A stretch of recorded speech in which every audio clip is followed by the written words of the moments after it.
Okay, I can see Now the we're chat. live. Hi, everybody. Welcome to Cosmic Ascent. It's me, Zamara, and I'm here with CJ Donaldson and Robin Eaglesong. How are you guys doing? Doing very well. I'm doing good. Good to be here again. I'm sorry, CJ, I interrupted you. No, I'm doing good. Yeah. Well, that's awesome. It's good to hear. How's everybody? Like, anything special happened since we spoke last? Hey, Omega. Hey, what's up? Can you hear me? Yeah. Hi, Omega. How you doing? It'd be good if we could see the screen, the bigger screen of each other. How do I do that? You can click on each thumbnail and it'll make a big screen of each person. Will it shift from screen to screen when we talk, or it doesn't seem to? Usually when we talk, it comes big screen, but sometimes it's wonky. Well, if you have it, like if you clicked on somebody's image, you have to like unclick their image, if that makes sense. You have to click their image again, and then it will start scanning. Oh yeah, it's working now. Sweet, nice one. Hello, hey brother. Hello. How you doing? Good. Great. Oh, there's okay. I'm reading your description now that I opened a Sensible tab. Okay, okay. All right, I'm caught up. All right, and I guess we can just start with. I don't want to jump all the way into it because I have a lot of notes here. I was taking a lot of notes on this topic this morning. What this kind of stemmed from was. Do you guys know that you guys know Bill Nye, the freaking science guy? Yeah. I don't know if any of you have caught his new series that was out on Netflix. I don't even remember what it's called, but he did this segment on spirituality and it really pissed me off, as I grew up looking up to him. Yeah, and I mean, the science guy, is he getting dementia? He must be, or I just think that what I see happen a lot with people who are like overly logical or very scientifically inclined, and not in a metaphysical sense. I think it's a fear that perhaps there is something out there that can't be explained, that we kind of have to rise to. Because the whole topic was basically about spirituality in general and whether there's any rhyme or reason to it. And I mean, the whole show, it was just so unbelievably biased. And I also look at people who are like, science pop culture icons like Neil deGrasse Tyson, who will in one breath say that experiential phenomena has no place in science. It's basically scientifically useless, but then go on for like an hour and a half entertaining the concept of higher dimensionality. And hey Zamara, is I think you've got a real bad echo on your line. Uh-oh. That's what it sounds like to me. Does everybody else hear that? It's not coming through. I do get a little echo with Zamara. Or is it me? Can you hear me echo? Is it still? Nah. Is it still echoing?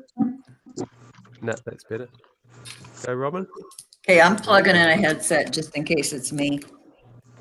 Yeah, I need to get better at doing that. But I just let somebody borrow my headphones the other day.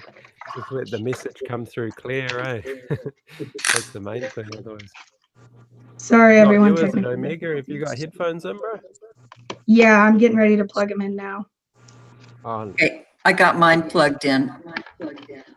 But I hear me echoing now. For live stream etiquette. Just do what you're doing. It's okay. Just do what you do. Hey, how you doing? Hey, Summer Dawn. Hey guys, I'm trying to figure out how to mute this. Okay, is that any better?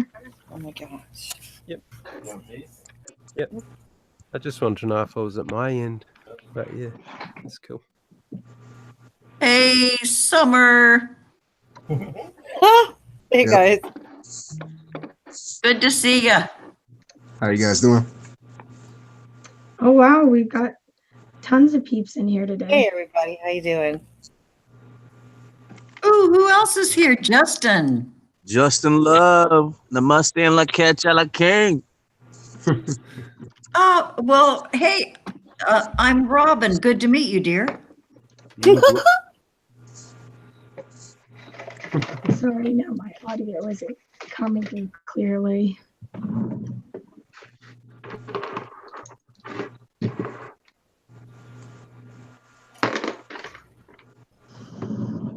Oh, I don't know if I have any more headphones. Shit. Okay, so everybody should turn down their YouTube volume if you're on Google Plus, and then that gets rid of an echo. Okay, the guy who barely speaks English, who is he? Davey Aronach, the name I can't pronounce. He told me once to turn off my YouTube volume, and then the echo stops. So I don't know if that helps. Nice. Okay, am I still echoing? No, you're good. Okay, awesome. I don't hear me Awesome. echoing either. Yay. Yeah, Okay. sounds good. Success. Finally. Yay. Work Yay. through it. Okay, so I don't remember where I was at.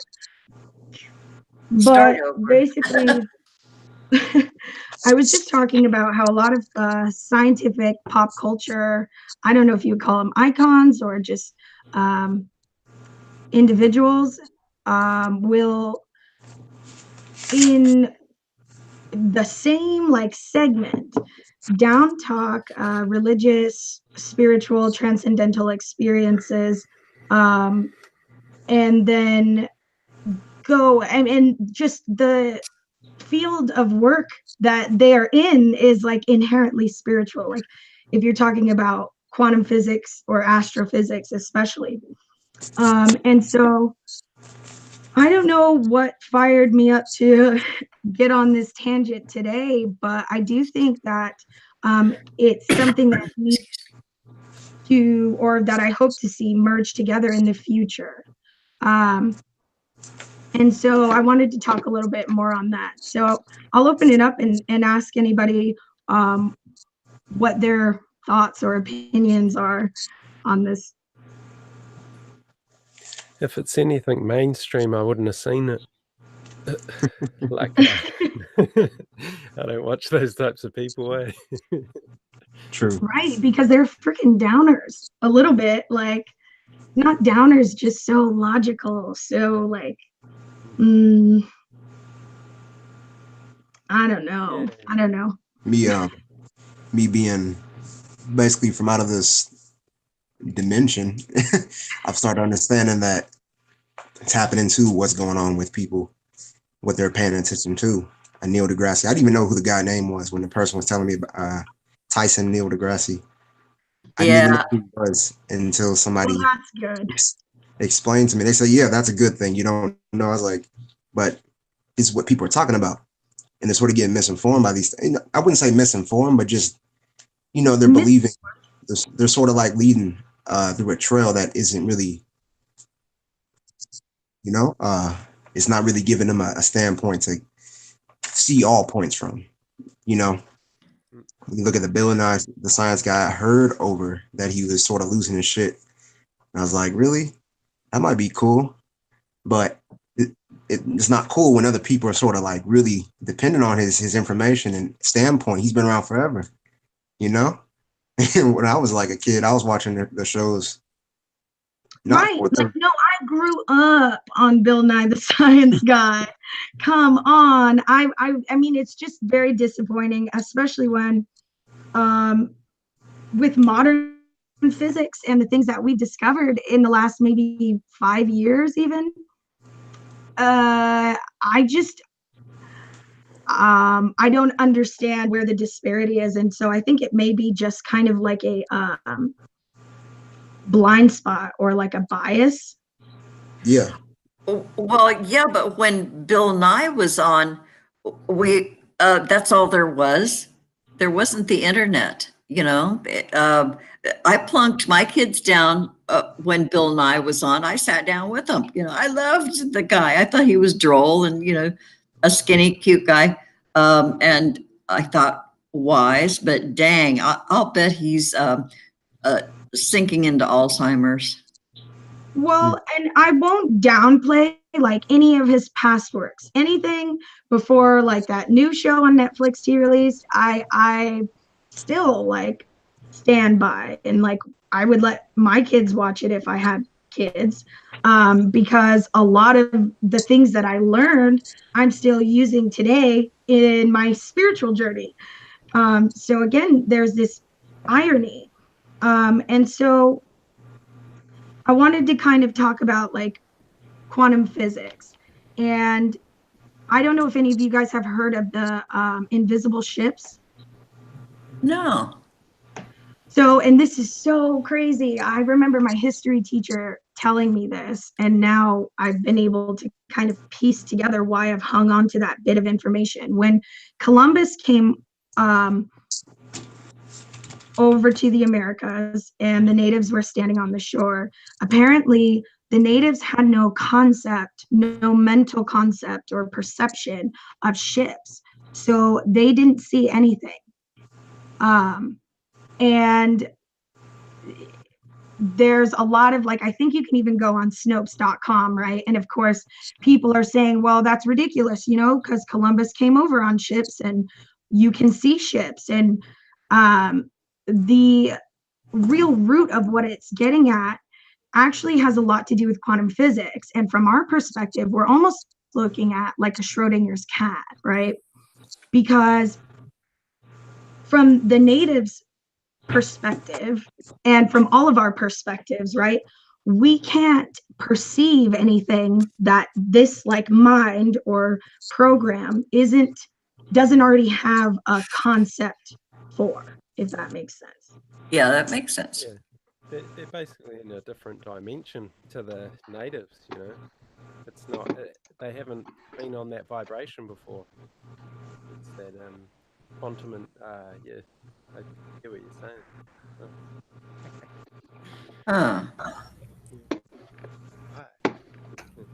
You sound. Your mic is really quiet. Yeah, Can you, Yep, yeah, sure. Is that better? Way better. Yeah, much better. Cool. Okay, I want to jump in real quick. This is just a little side trip. Omega, this is the first time you haven't had your hat on when I've been here. I see you got a pick stuck back in there. You are so cool. I gotta have something in there. It's like a tuning fork. And it's an ornament of sorts, like the hat. So yay. It's the tune, I guess, my vibration. Okay. Your crown. Shape your crown, bro? Yes, sing your own song, man. Okay, sorry, I interrupted. You're fine. Don't be sorry. That's kind of what this like thing we're doing is for. There's no interrupting or I interrupt. So don't worry about it. But somebody brought up something in the chat, right? So they said we have to recognize others' agendas. Bill Nye is a materialist, so he will naturally espouse that belief system. And here's where I think the spiritual and the objective scientific community have warred at forever, right? It's the materiality versus transcendentalism, when we all know it's both. And so I think, like, again, I kind of talked about this a little bit yesterday, but we really have to hold compassion for these people who can't perceive or who don't have the ability to perceive, and not just write them off as, materialist because, as I said before, growing up, I was a huge fan of Bill Nye, and it makes me really sad now that this part of my journey, he won't be a part of that, even as, just a entertainment figure. So, like I was saying, from our perspective, when we think about Columbus and the natives, we're looking at like a Schrodinger's cat, in the sense that quantum physics has proven that something can exist and not exist at the same time. From the objective observer, the ships both exist and don't exist at the same time. Yet when you choose a perception, either that of Columbus or that of the natives, one comes into reality. You know what I mean? But it really is about our perception and our mental framework, like our mental programs. The only thing that anything external can teach me is about my own mental programming. It's also that there's no real proof that it's physical anyway. Like, you can't really prove anything. It's like they say fish swimming in the sea. You can't really conceive of water, So that's why people they don't realize that everything's animated from spirit and that they are spirit, but they can't see spirit or experience it because they're swimming in the water. It's all they've ever known, So everything's a spiritual experience in that sense. But it's just a belief system that doesn't allow them to see it, Right. Wow. And that's exactly what my next point was, is that, because science is so often seeking absolute proof, right? And absolute proof meaning what I can see and touch and taste and smell and feel and all of that. Go ahead. Yeah, I was thinking about that the proof thing. It was it's sort of funny because when you get to this proof, you go off of I think they want to be able to it's not even about proving it, it's more so about being able to add it up to the system that's here now. And that's what equates to proof for I guess a materialist, or what people may call this scientist, or somebody that doesn't believe in any kind of spirituality. Point. They don't even care about if trying to prove it from a point of view that doesn't include it. It's like where you're standing, you just can't see it. You got to shift where you're at, your perception, to be able to see what it is they're trying to prove. I hear what you're saying, bro. Yeah. Well, and even beyond just like the material versus spiritual, it's often framed as like a resistance to like experiential versus objective phenomena. Yeah. So whereas we might be able to measure some of this stuff if we were to take into account scientifically the experiences of others, rather than write them off as something that can never be proved, if that makes any sense. Right. We might know more. And so that's why else I think it's important, or for me, it's important to try and bridge that gap between these two polarities, because they're fucking we're talking about the same thing. But both are lost without the other. Technology. Samara, I just tried to invite Josslyn to come on. She is ultra very knowledgeable about this topic. I mean, she can break it down something fierce. It's amazing. That's exciting. Is she going to join? Yeah. I hope so. I just told her, I was like, we need your, all her YouTube videos are in her head. So we need her to bring it right here for right now. Yeah, I'm going to try. So. Yeah. Spoken back to Josslyn about that. Sorry about that. Go ahead.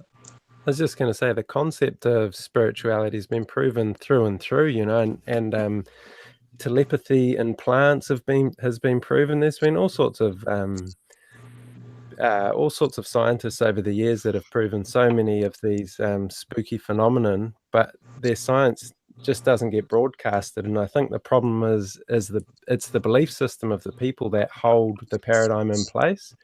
And until people actually open up to a bigger, you know, we start ascending in our character, you know, start sort of broadening our perspective. When we do that, we allow these more spiritual concepts or just more concepts. But I think it's a collective consciousness that is holding it in place, because it's been scientifically proven many times. It's just not broadcasted to the mass. Can you guys hear me all right? Yeah. Yeah, I'm gonna say something I can. about that. Like, see now, Bill Guy, or anybody, any kind of scientist that may be perceived in a certain place where their credibility is on the line for such a long time, you know, he may be, some people, I think you brought up that he's going through dementia. I haven't seen anything about this individual, but I know for anybody. Well, we should be careful to like not just be like, oh, you fucker, I hope you get dementia. Like, No. It's what it is. Could Is also fight be, a side against effect him. of being too into the external. Keep going, sir. Yeah, he's just he's fighting against things that are knocking away his proof. If anything, he's going through a beginning of his metaphysical Journey. process. Wow. Wow. So true, bro. So true. So, like, for anybody, your old paradigms got to go away. Bill Nye will not exist anymore. It's going to be Nye Bill or something, you know. You know what though? I think I've watched that with my kids, and my kids are middle-aged. You know, I mean, they are in their 40s, and they watched him. I watched him right along with him, but I think he's got to be older than dirt right now. And when people get old, they okay, my end time is coming. They want to get closer to God, no matter how they live their lives. They become real religious, and so I think that's what's happening to our dear Bill. He's wanting to draw closer to whatever might be out there. He wants to cover all of his bases, Wait, what did he do? What did I miss? Did Bill Nye renounce his Scientology or scientific? No, Wait, no, we were talking about a new book that he came out with, and he did a segment on spirituality that was pretty much just bullshit. And one thing I wanted to say, if that is what's happening to him, right? Then we also have to start to shift our approach to spirituality and transcendentalism and create an environment where this process, this awakening journey can happen for him safely.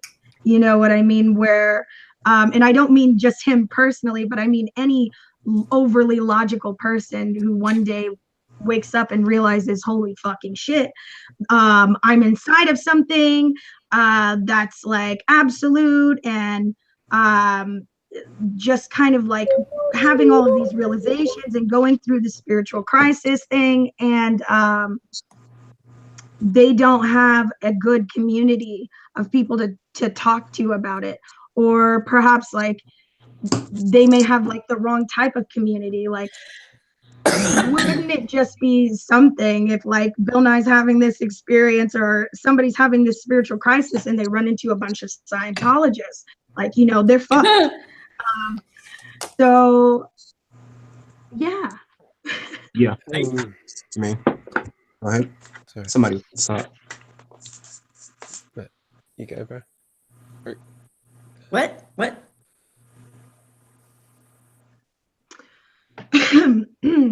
So I think also this may be something pivotal for like this spiritual metaphysical community, because I think spirituality is inherently connected. It allows you to see that, not everything is the same. Of course, not everything is the same, but everything does share an inherent connection from one experience to the next, from one being to the next. And in order for us to like I just said, everything is created in your perception first, and then you're kind of drawn into an external experience of that thing. So how do we draw closer to this complete reality, right? If not for imagining or creating, I guess, mental spaceships for this, all of these different like areas of our culture and our society that think they're totally closed off to spirituality. We can't just be totally closed off to them, because, you know, then we fail in actually coming to experience that reality where everything is one and everything is connected. So I think the problem lies in the description. As soon as you start describing something, you start separating it from experience, you know. So even the same thing was saying with spirituality, it's it then starts labeling it, and people, especially from people from a material world, really like labels, so they can attach to, you know. Yeah. Like people literally do things just for the story of it, so they can tell people they are that, you know. But you know, life's the spiritual experience, isn't it? There's no separation for us, obviously. Yeah. Right. I'd say, Yes, that's well put. And don't come in with needing to make an opinion or have an opinion about everybody you meet. You know, let go of that. Just, you know, listen and maybe have a kind exchange. You know, or you know, for God's sake, don't judge. You know, just go in with no expectation as you know, walk through your day. And I think that's I hate to label, but that's kind of a spirituality in itself. You know, just don't be a judger. Don't be somebody needing to have that firm opinion. And okay, I'm repeating myself because I'm old. I was going to say another one Is it was okay to have, you know, to have an opinion about things based on plausibility and prior experience? Yeah, but you know, keep a fucking lid on it. You know. I think to the degree that it holds you back, it becomes toxic. You see what I'm saying? Like there are healthy beliefs, and there are beliefs that hold you back from certain experiences, that prevent your imagination from going to certain places, and you suddenly 100 people around you could be seeing a freaking angel, but because of this mental concept or construct like that, I mean, even I'm guilty of this, you know, much earlier on in my life. Can people who are on the call that come into the call, can you guys mute your microphones when you come in? Or just because there's a new reverb will turn up every now and then, and it can be hard to get continuity? I think I might be able to do something with that, but okay. Thank you. That might have been me that caused that. I unplugged my headset, plugging it back in. Okay, sorry. Okay, so from now on, when anybody joins, they're going to be muted, and you can just unmute yourself. No big deal. Sorry about that, CJ. I know it's a little bit like it's really, it can be. I just find it hard to receive the message when it's not clear, you know, because yeah. All right, bro. So somebody asked about Jordan Peterson. I don't know who the hell that is. Who asked that? Nicholas Ruggery in the live chat. I don't know if that had any relevance. Jordan Peterson is the strongest intellectual mind in the public sphere for spiritualism. Okay, boy, what a declaration. Holy shit. Peterson. Mine too. I never heard of him. I never heard of him. Although, what kind of like work do you do again specifically? Because I think it's actually really. I'm sorry, I didn't quite hear you said. What specifically? What work do you do specifically? I can't remember, but I think it's like really badass that you're here with us. Like, I know you're like some really like fancy, crazy, smart guy. I wouldn't say anything fancy or smart, but I work hard, and I'm studying astrophysics. So I'm definitely in the science sphere and have a lot of education and experience on the scientific end of understanding philosophy. So thought I would mostly listen to what you guys are talking about. If I have something to add, I do have disagreements about some of the ways, some of the ideas I've heard about the position of science and scientists, but I still kind of want to hear everybody's ideas fleshed out before I try to, preemptively respond to any of it. Wait. Give us a brief CV. Okay, you're studying what? Where? Sure. So, my work is mainly in what's called theoretical spectroscopy. What we do is we look at the electromagnetic or the light outputs of diffuse gases in astrophysics systems. So generally, we're looking at what's going on in the high energy, high temperature gases surrounding supermassive black holes. And we write code. Yeah. So we write code that tries to simulate those conditions, primarily using atomic physics, which is a part of like quantum theory. Dang, you're so out of my league, man. Okay, so are you doing this on a grant? There are definitely many grants involved. Okay. Is it all mathematically based though, bro? Is it all just based on mathematical theory? Arthur and I work together on Mjolnir software. That's right. Mm-hmm. So. Yeah, that's how Sarah and I have met, which is great.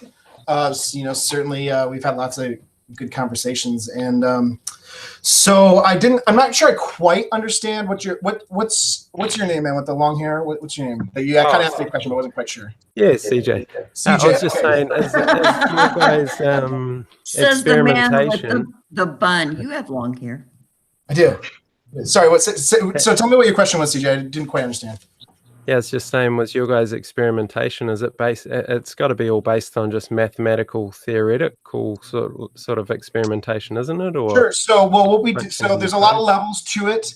The primary empirical, experimental factors that go into it are what are called it's essentially what falls under atomic physics, where people like NIST, for example, which is the National Institute of Standards and Technology. They do a lot of measurements of like different transition rates inside different types of atoms and molecules and things like that. Lots of groups around the world do that. And so a lot of what the work we do is pulling together the different experimental data that all these people have measured from these different systems, and then use that data to inform the simulations. So a lot of our time is spent in actually collecting experimental data and making sure that it's, reliably being entered. yeah, how do you make sure it's reliable? Like, how do you make sure that is NIST pretty well regulated, or? Well, it all follows the basic, scientific ideas of falsifiability and reproducibility. So nobody's going to trust NIST because they say, here's the value. We start to trust values when we see that, all these groups around the world get the same number. Mm-hmm. And these groups there's an incentive for these groups to prove each other wrong. So when they all agree, then that's considered to start to where we have a lot of confidence in what the answers are. Now, nobody would ever say that the answers are absolutely correct, but we can start to piece together different levels of confidence. Which numbers are we more confident about, and to what degree are we confident in them? So do you see the inherent kind of like connection within that to, I would say, experiential and spiritual transcendental phenomena, and kind of the pathway? Because I think many people could say the very same thing about spiritual knowledge, metaphysical knowledge, occult knowledge, what have you. Sure. So there's a clear delineation away from that in science, which comes from some of the basic ideas are that, first off, can it be falsified? So if you have a question about the universe, whether you want to call it spiritual or whatever, to be a scientific question, you have to be able to frame it in a way where I can prove it wrong. Okay. So a lot of spiritual stuff is really difficult or even impossible to frame as a scientific question because it's not something you can disprove. It's an interpretation, it's a whatever you want to call it, but it's not something where you can say, well, if I measure this, then it's wrong. If I measure this, then it's right. And so only questions that can be presented as a falsifiable question can be scientific. And then from there, there's reproducibility. So that's the sense of, okay, now we have a falsifiable question, and all these labs try to falsify it. And if one of them succeeds in falsifying it, it's over. That thing is gone, and you have to move on to some other idea. But if all of these labs fail to falsify it, that's when you start to go, wait, there's something going on with this thing. We can't rule it out. And it's kind of backwards in a sense, but it's a really powerful way of thinking when you follow it through to, its conclusions. Yeah. My only reservations would be in the fact of differentiation between the labs and stuff, because I know that all the universities around the world are pretty well controlled through the money system, what they teach and all this sort of stuff. Well, I really have to disagree with you about medicine and all these types of things. I really have to disagree with you about that. I mean, I get what you're saying, but what about medicine, bro?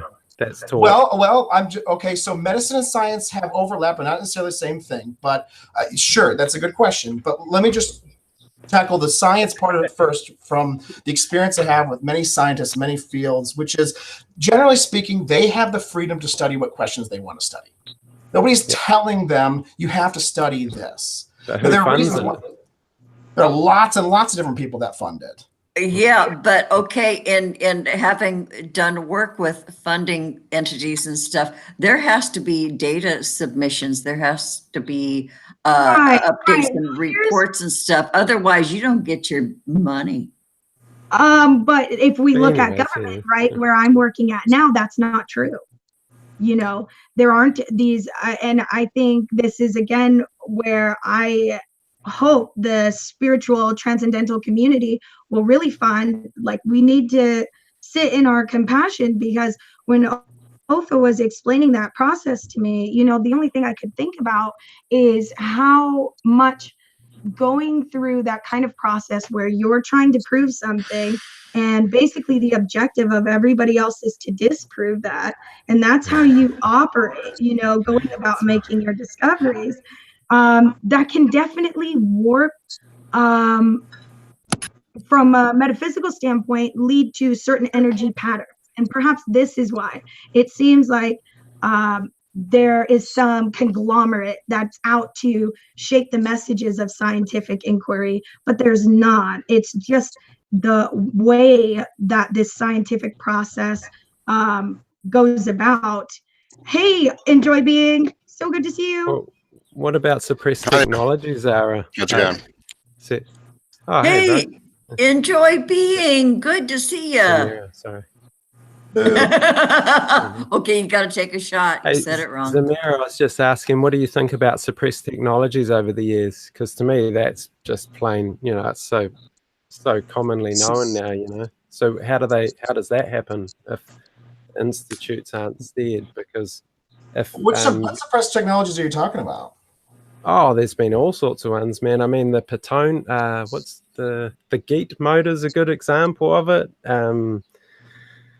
There was Stanley Myers with the HHO. There's been plenty of free energy type devices that have been shut down at times.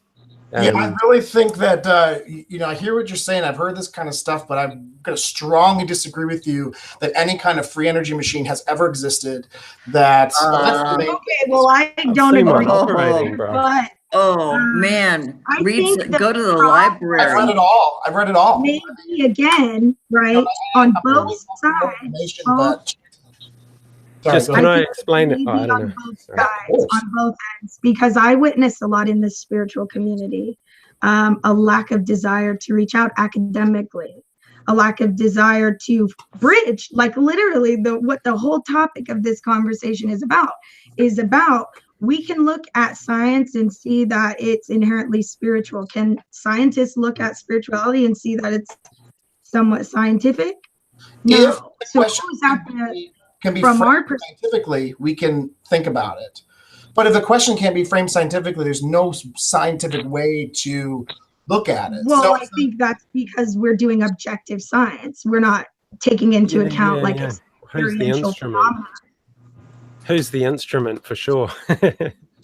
So even if you have a non-belief of spirit and you're trying to prove it, that it exists, well, your non-belief is the thing that removes it from your being, because you're an experiential reality. So whatever you put your attention on, you'll start experiencing, so if you start looking for spirit, you find it, but then there'll be the conflict between the scientific mind, and so you got to choose one reality or the other, with that.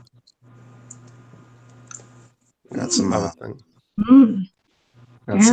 ideas, standpoints. Well, what the biggest thing is, we're just not coming together with these things for the most part. In general, we're gonna eventually run into each other, and when we do, we just clash. You never really integrate, merge. Everything that is that Otho? Is that how you say your name? yeah, thanks. Yeah. I agree what you're talking about, disagreeing with certain things. I'm like, and then on the other side, I'm like, I don't see the difference between any of this. It's just sort of funny. Well, I know spiritual scientists. I mean, science doesn't have to mean that you can't have spirituality at all. I certainly know religious scientists. Half the scientists I know are religious, Religion doesn't necessarily mean spiritual. I'm not saying it does, but the point being, those aren't scientific beliefs, right? Right. No. Well, because science isn't a belief. A belief is generally anything you believe in that you do not know knowledge of, that you cannot prove. So a belief is scientific or a belief is spiritual. So there are those people who are spiritual and scientific who are putting out false ideals and false information based on false information that they truly believe is true, but they're still putting it out there in a way to control or manipulate. Who's the one who started the false information? Because I think it's something incredibly powerful when we experience things outside of ourselves that do not resonate.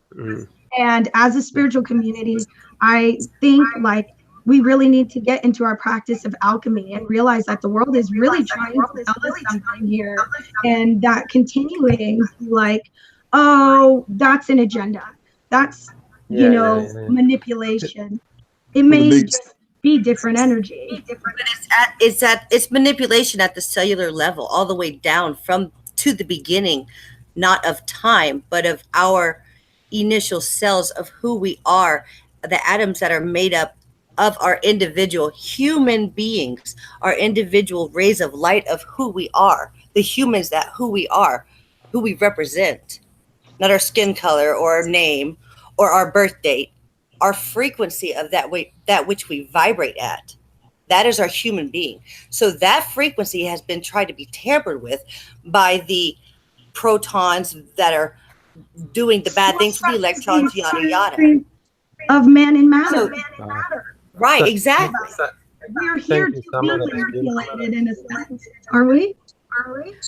Well, Yes. and it manifests, all of that really deep stuff that's beyond me mostly, but intrinsically it's all about we're being influenced by maybe something that isn't real. Like if you see it on Facebook, if you see it on the Yahoo News, sometimes those are just paid bullshit crap that people put out there just to get a reaction. If you participate in any of those polls, that's the way they see how they're doing with their influence over you. Participation is not a solution. Non-participation is not a solution. This is something our society and our culture has set up, right? We've all taken part in what is occurring. And so I was just going to say, I think science needs to be directly. Well, I want to hear a CJ echoing right now on somebody's mic. Yeah, there's a bunch of echoes. That's better. I was just going to say, I think science has to be directly experiential with your own. It has to be something you can experience with your hands, and because if it isn't, it's of no use. But if the conceptual science leads to a physical result and interaction, then that's useful. But I just think the people need to be the scientists right now. What Amir is saying is we got to get over the separation and actually just start advancing technology, because we have the openness to do so. Right. I'm sure there are a lot of things that people want to say, but I really want to respond to what CJ just said, because I think this is really important. So a couple of things. First off, I can with confidence say to you that every discovery in experimental science does lead to a physical thing that you can see with your eyes and or feel with your hands. I can say that with confidence. Now, you may not believe me about that right now, and that's probably a long conversation if I ever wanted to convince you if you don't. Okay, set that aside for a moment. That being said, the idea of getting more people who aren't professional scientists involved in science, I think, is key, because then more people would have that same confidence I have, because they understand the way that the inferences lead to things you can experience. And I think that science is technically open to that, but it's a very difficult barrier to get past. Right now, any one of you can submit a paper to a scientific journal and it will be considered. But understanding all the things that came before your submission and how they're going to influence what you should, what questions have already been answered in the literature, that takes years of study to figure out. So, my point being, I'm essentially agreeing with what you say, CJ, and that I think that it's doing more of what you are wanting it to do than maybe you realize. Mm-hmm. Especially now. Especially like now. Yeah, I agree with that. And what you were saying about the study of experiential phenomena always leading to something physical is actually kind of a big point as to why I think, like, as a spiritual being, we've started stagnating in some of these concepts of projecting fear or power onto other people rather than getting the message, what it means for us internally, and seeing that, even that agenda is connected. Even that, person in evil bastard, right, is spiritual, is a part of this one reality, is a part of this God concept. And when, like I was saying earlier, that we kind of build something up in our imagination, we build up forms in our imagination, and the process of doing that brings us to physical experiences. So how will we experience this ultimate reality or God or, transcendental, if we're still closing that off, you know what I mean, to certain sectors of society, whether it be science or politics or what have you? We will never get to experience that complete reality here. And that's what I'm passionate about, It's a bit I want to see it in the world. Yeah, and it's all about advising people to maybe sometimes just sit back and listen to your fellows.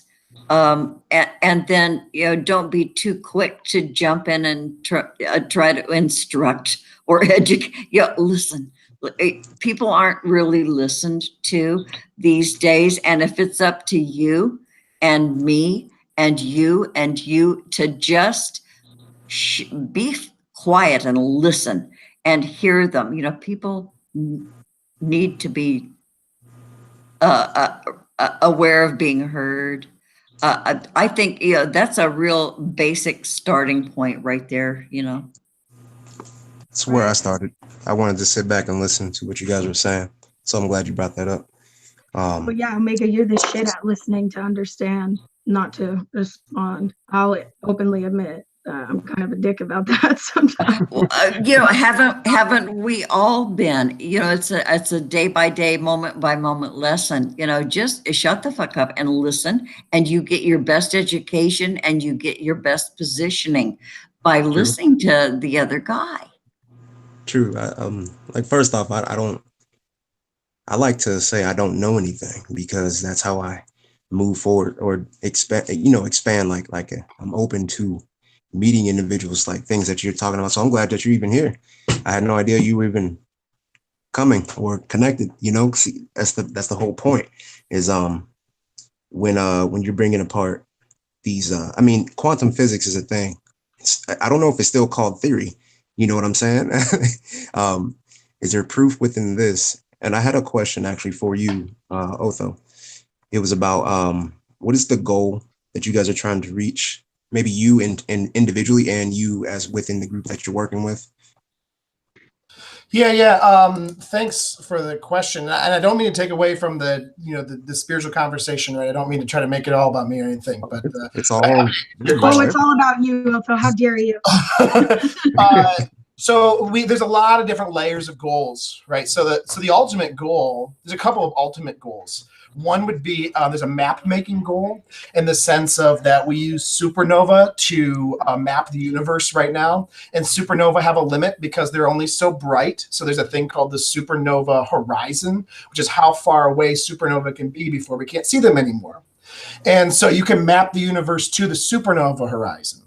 The objects that we study are much brighter. And so if we can standardize the understanding of their physics, they're active objects in the sense of that they fluctuate a lot. So if we can standardize the understanding of those fluctuations, we can determine their distances based on their brightnesses. And then to do that, we'd be able to get larger maps of the universe. So that's one main goal to get to. Another main goal would be to we want to understand the connection between gravity and quantum mechanics, and that connection takes place within black holes. So each step of inferring more and more about what's going on around black holes gets us closer to measuring things that are going on at the surface, or even not necessarily inside the black hole. That might not be possible, but at least as close to the surface as possible. So those are the main goals, and there are lots of sub goals that work into that. Right. I understand.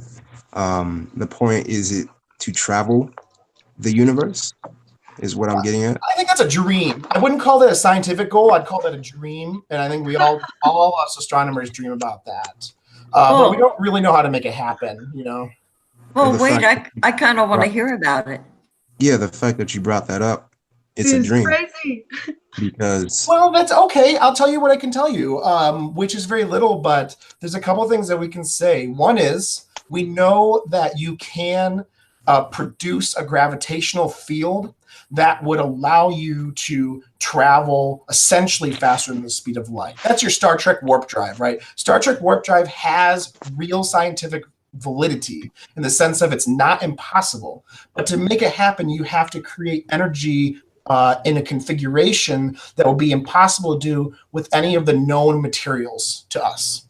And so if you could learn how to better manipulate the configuration of energy, one possible way of doing that would be to learn how gravity and quantum mechanics are combined or talk to each other. Maybe that would give you some kind of theorem that you could use to say, okay, if you do this thing with quantum mechanics, I'm going to get this gravitational field out of it I need. That, potentially that knowledge exists somewhere. So if we could find those connections, we could maybe create the configurations we would need to make that warp field. Wow, dude, you are so freaking brilliant. I totally forgot the question.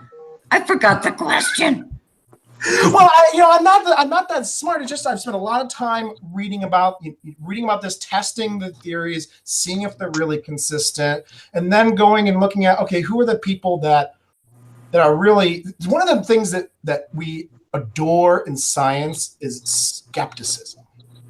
And so when you see these great scientists, a lot of people don't know the great scientists because they're just esoteric to us, right? But people that we respect are people who are extremely skeptical. And when you start to look at what these people are looking at, and you start to see the things that survive even their extreme tests of skepticism, it becomes very exciting. But then you get the fact of the people who aren't very skeptical, like take Harold White. You guys know about that guy? No. Harold White is a guy who works for NASA, who essentially his team is essentially developing a warp drive, but they're talking about it to people as if it's possible, in today's world. It's like, it's really misleading because you can have a scientific possibility of it with materials that are unknown, maybe to be future discovered, but to say anything else is a misrepresentation. So it's a really complicated kind of thing, but when you know some of the things to look for, it becomes really interesting, quite beautiful. Well, and I think it was inspiring to hear what you said about it being a dream amongst all of you, and that's what really matters. Whoa. Holy cow. Wait, okay. Look at this crowd you have, Samantha. Hey, everybody. Oh my goodness. Holy crap. Love it. Okay, I'm so glad that we got that worked out. okay. New members of the panel, mute your YouTube volume because there's an echo. It's always the new kids that do that. What's up, everyone? It's you guys. Them youngsters. Them youngsters. Them damn youngsters. Oh, this is jolly good. Look at all of these friends. Oh boy, welcome. So the new people should like speak up and introduce themselves. Somebody can I go. Can you guys hear me? Yeah. Okay. I'm in the library, so maybe I'll get kicked out. We shall see. I don't know. Oh boy, hey, that'll be a feather in your cap. Yeah, it'll be a great experience, so we'll see what happens. I got a lot to say, though. So I'm Josslyn, and I'm super into quantum physics, but I like relating it as far as relationships go. Like, I like relating it on a human level, okay? So, like, this is my take. Are you ready? Yeah. Okay, if you guys need to shut me up, just do so anytime, because I could literally talk for hours on this, okay? So I had more of a, like, narcissistic type of upbringing.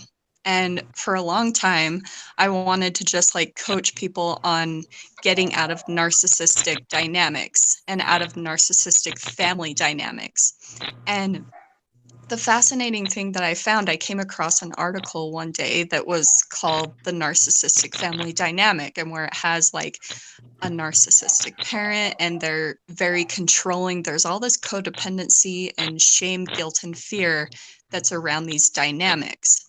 And they will psychologically set up a system within the children unconsciously. They have no idea they're doing this, but it's all based around the low vibrational emotions of shame, guilt, and fear. So they usually have a scapegoat child, someone that doesn't fit into the family, and then like a golden child or a bully. Okay, so put that to the side.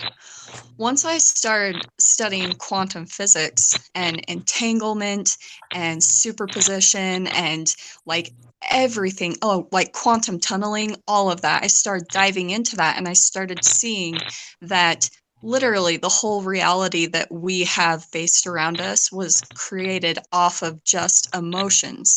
This is why law of attraction is so big, why people are getting into it and believing it, is because your thoughts will create a brain chemical release that will go in and feed your cells, and you can actually see the whole narcissistic family dynamic in our whole societal structure. So that's how, like, when people talk about the matrix, that's what the matrix is. The matrix was built off of low vibrational emotions.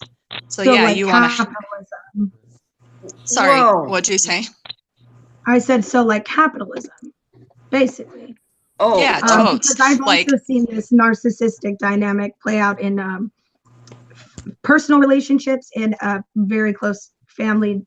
You know, my mom, her background, her family background is blah. But I will say that I do think it is a product of being a part of a capitalist society. And there are scapegoats. It's like, what do you call that? It's like a fractal thing. You know, you zero in, you get closer, and you go down to a personal family level. And that dynamic is exactly the same. We are a scapegoated society. There are scapegoated children. Oh, lady, girlfriend. Okay, I learned so much. Not anymore, but hopefully not in the future. Well, Or- yeah, I could go on. Like it's in school environments. That's why there's cliques. It's in work environments. You can even see it in corporations and the structures involved in there. There's like a whole pyramid scheme that completely mirrors the narcissistic family dynamic. And so it's Ugh. everywhere, literally. So that's the thing I dive into with my own videos, is the things that are considered scapegoated in society. Like, for example, people with STDs. I know that's like a touchy subject, but like AIDS, when it came out, it's completely shamed and scapegoated. Like, people Right, and that can't made the even whole thing talk worse. about their issues. But our perspective has changed since then. And I agree with what you're saying, that it can be so hard to go out into a world where we are scapegoated. And it's not just like us as a particular portion of society, it's everybody.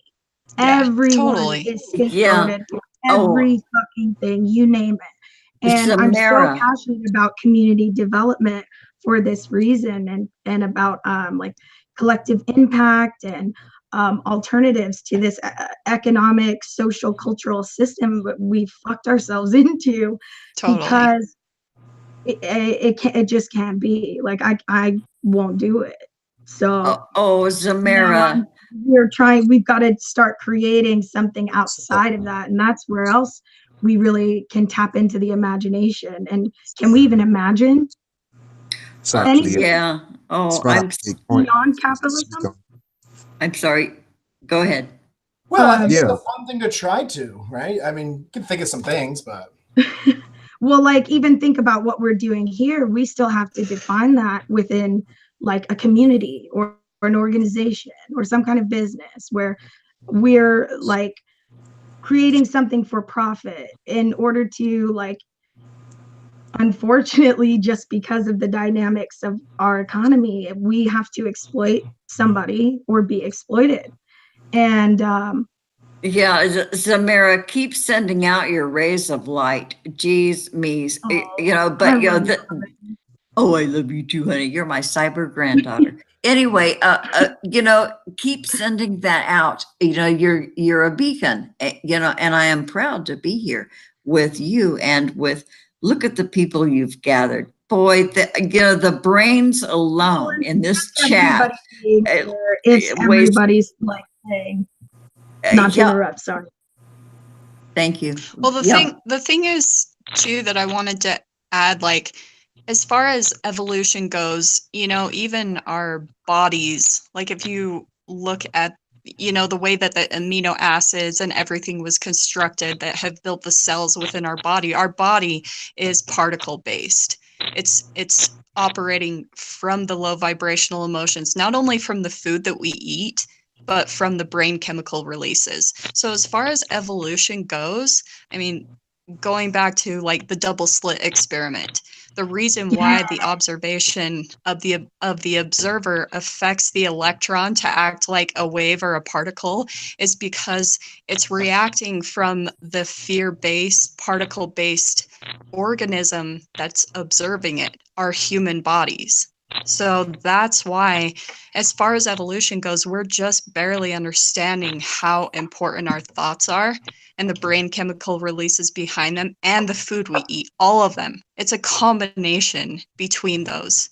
It has to be high vibrational. When this form transcends that. That's what I really look to in spirituality. And I just think, like, all of this is part of some alchemical process for some reason, right? If you want to go biblical, we're God here experiencing itself. I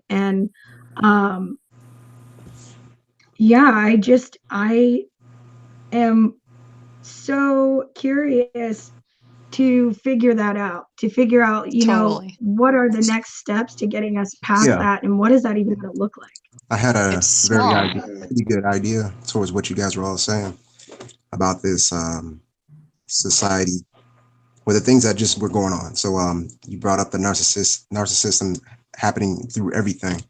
Nonetheless, even in the communication between people. So I started looking back towards, why do we even call ourselves? Why do we have so many groups? Nonetheless, why is there even in old books, terms, mythology, Why do we even call ourselves human?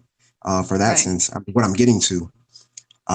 Nonetheless, why is there like, even in mythology, old books, concepts, everything, even in our body structure, there's like cells that are red cells, there's white cells, there's other tissue. I'm just saying, ultimately, to get to the point, why are we not modulating? Why are we incapable of doing this? Because we don't communicate. Obviously. Yeah, exactly. Oh, very well put, dear man. Yeah, we're all of one human thing here. And why are we separate? Just like in the body and the cells, everything is supposed to work together by design, but we're not. And that's what is so jarring about living today. We're not part of a whole anymore. And that's by design, because we can be controlled just like that. We need to remember what we're meant to do. And that is just, be a good steward of your own life, as well as reaching out to your fellows. And we are not encouraged to do that. True. It's big. Oh, go ahead. Too many people. Sorry, I didn't mean to cut anyone off. I just got one more. Who goes first? Okay, I cut everybody off. So anyway. I'm sorry. Where's the talking stick? For the most part, I was just gonna finish the idea, but it was the part where, like, say, a car, if certain things go out, the entire car stops moving. So I've always been involved with the technology, and I'm still thinking, like, why are we? It's 2018. We're still emulating old things. We're not creating what is new. Actually, what I believe that term even means is just, and how it's been utilized here in this paradigm, it doesn't even equate to doing new things. So what I was saying is, we're still building castles, knowing that they fall. You know what I'm saying? Yeah. Governments are made like that. I didn't think they were made that way. I think we let them get that way. We let them because we were directed to let them. Sorry. Hey, I just wanted to. We're unconsciously letting them. Go ahead, CJ. Sorry, I didn't want to cut you off, Joss. No, I was just going to fine. say, I think for one, we're coming from a trauma-based society. So there's been some big traumas placed in our ancestral past, and that's still echoing through our communication. And I really am starting to think that the history they've taught us is complete bullshit, and that we've had quite recent traumas as well in that lineage. Yes. And I think just one last piece. I think the other piece missing, Josslyn, in what you're saying earlier, is the energetic emanations of everybody that then interacts with each other as well. The biophysics, or the bioelectricity. I was reading. I don't remember where I got that info the other day, but they're saying that the body's energetic impulse travels through the earth at a huge rate to be able to communicate your energetic vibe through the earth right around the world. These were CIA documents, actually, apparently on a talk show I was watching, but it was crazy science anyway. They're hackers. Just the energetic emissions is what I was saying. Is that's very real to me. The bioenergetic. Well, I don't know. On that note, CJ. Yeah. Sorry. On that note, CJ, I think as you're saying, the energetic frequencies, if we can vibrate to that same energetic frequency, we can allow every single atom in our body to come as one in harmony, then we can, boom, transport ourselves and access those powers that are within ourselves that every single one of us have. What the awakening and the enlightening and the that is coming to the awareness of those powers within each one of ourselves as one. Right. And I think perhaps. Whoa, boy! There you go. Everybody talking about. Everyone speaking at once. This is great. I hope we recorded that. Sorry. Dude, I'll raise my hand. Can I talk? Oh, yeah, you have the floor. Go. Okay, so couple things. First of all, CJ, what you were saying, yeah, absolutely. I follow Graham Hancock and how he says, we're a species with amnesia. Absolutely. Like, I Yeah. feel like there are people out there that do not want us to know our true potential, that there's actual evidence of higher consciousness beings from the past. There's actual physical evidence of that. So that was the one thing I wanted to touch on. But the other thing, we're all separate. We all have that perception in a way, at least the majority of us, because it's a projection of the fact that we actually have split aspects of ourselves. So when you have these low brain chemical releases when you're younger, like these traumatic experiences growing up, they're going to cause low vibrational brain chemical releases, and that will cause you to split off or have what's called cognitive dissonance. It's where your personality splits off into different aspects. This is what people call like the ego or the shadow aspects of us. It's because Wow. we're projecting that we are separate within ourselves. We don't remember that we are infinite, powerful creators, that Well, at the and core where of did us, we our stem? atoms, have these Mhm. abilities to be a wave, which is infinite Oh. possibilities, right? Right. So as a spiritual community, what are we doing when we project onto others that they are purposely doing this to us, or that this has purposely been done to us? Exactly. It's a And I projection of think our own about what, shame and emotions. I wanted right, Yeah, but it's it's external. And We just so have to when acknowledge it. Summer was talking about us stepping into our power and coming into all of these transcendental abilities, how are we going to get there if we can't do this shit here first? I Yeah. wanted to add something to Josslyn quote, because she brought up something that was really detrimental to how I figured how to connect a lot of things. Of course, it's a process telling a lot of things, more showing the experience. But it was dreaming, because Otho talked about how it was a dream to possibly get to these things. And then you brought up the fact that, Josslyn, you brought up the fact that it was a trauma, which is something that I dealt with heavily in order to get yourself back to this point of dreaming. Because we're splitting ourselves off, we can't come together with our own self. Our own being is subdued within our subconscious, basically. We can't Yeah.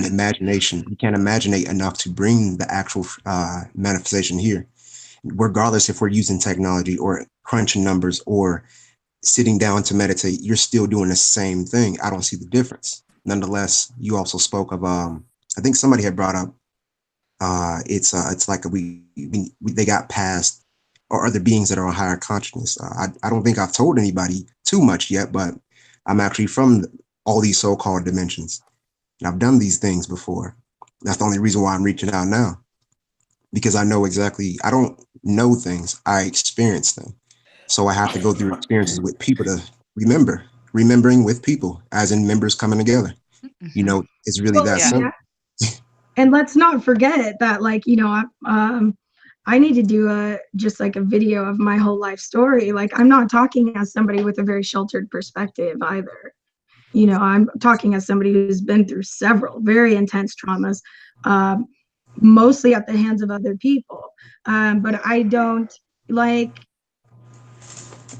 I think what a shame it would be for us to call off this whole experience just because of a dark place that we're all at and that we've all been to. And that now there are so many of us, like, look at how many of us there are here that are transcending that actively. And honey, I want to we- interrupt again. I'm sorry. I'm an old lady. no, you're fine. You can interrupt me anytime, Robin. Oh, thanks. Oh, I love you. Okay. I don't think anyone here or even in the chat, I don't think there's not a one person who can't relate to this talk. I think we're all here. Yeah, I don't want to get woo. I hate the woo shit. But we're gathered together here, because we have a commonality in many, many ways. Yeah, and I mentioned before that the scars you bear are the strongest points of you. Wear them like goddamn medals, because this is what makes you. Me too, honey. Me too. There's a thing in Japanese art where I'm going to interrupt the grandma now. Sorry, other grandma. Talking. Please, sorry, please. sorry, grandma. Here comes Graham. So anyway, Graham says there's a thing in Japanese art where they put all the cracks back together of broken pottery, and they seam it with gold because that's the most precious metal to them. So your cracks are where your light shines out. So That's yes. Yes. I love you, Robin. Love you. Not only is I always gold, thought that was one of the. go ahead. I was I was just saying. I always thought that was one of the sweetest things about Chinese. I was just saying because it's good that you brought up Japanese. Japanese. Just anyway, letting you know about how gold is the most conductive so-called metal. I mean, at least most people believe so. I think so. I don't know. That we can actually use and manipulate to our consciousness right now. But the fact was, when they put the cracks back together with the gold, it literally allows it to transfer the energy more fluidly. And that's a metaphor for our own existence, our own bodies. True. I was just bringing that in.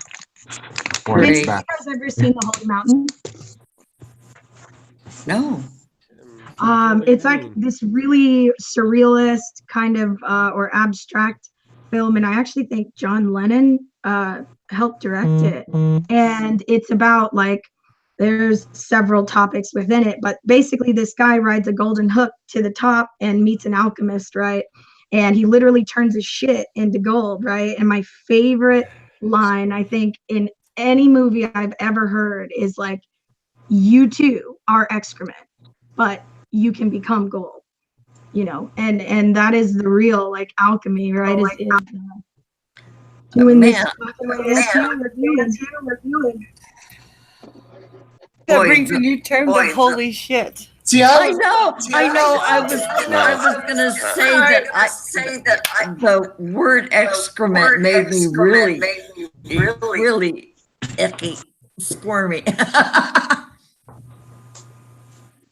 Sorry. Well, you should see the movie where he literally turns this guy's crap into gold, and at the end of it, he just looks at it like, "What the fuck am I supposed to do with this?" Okay, I can't. Nah. But also about how sometimes this, or I'm going to prophesize that this terrible, horrible experience, or not terrible, horrible, but just this dark place that we're in, is going to end up becoming the most beautiful story that we've ever known, the most beautiful journey we've ever seen. So there are things to look forward to. Well, I think it's beautiful now. Yeah, well, right now it's definitely beautiful. Yeah, and I think we're on the end of that. Hey, God. How long have you been on? It's been about infinity all the time. What? We've been on for infinity all the time. Oh hell, that's no time at all.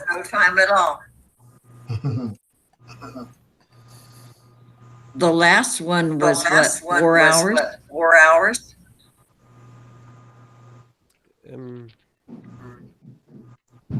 It was a second. You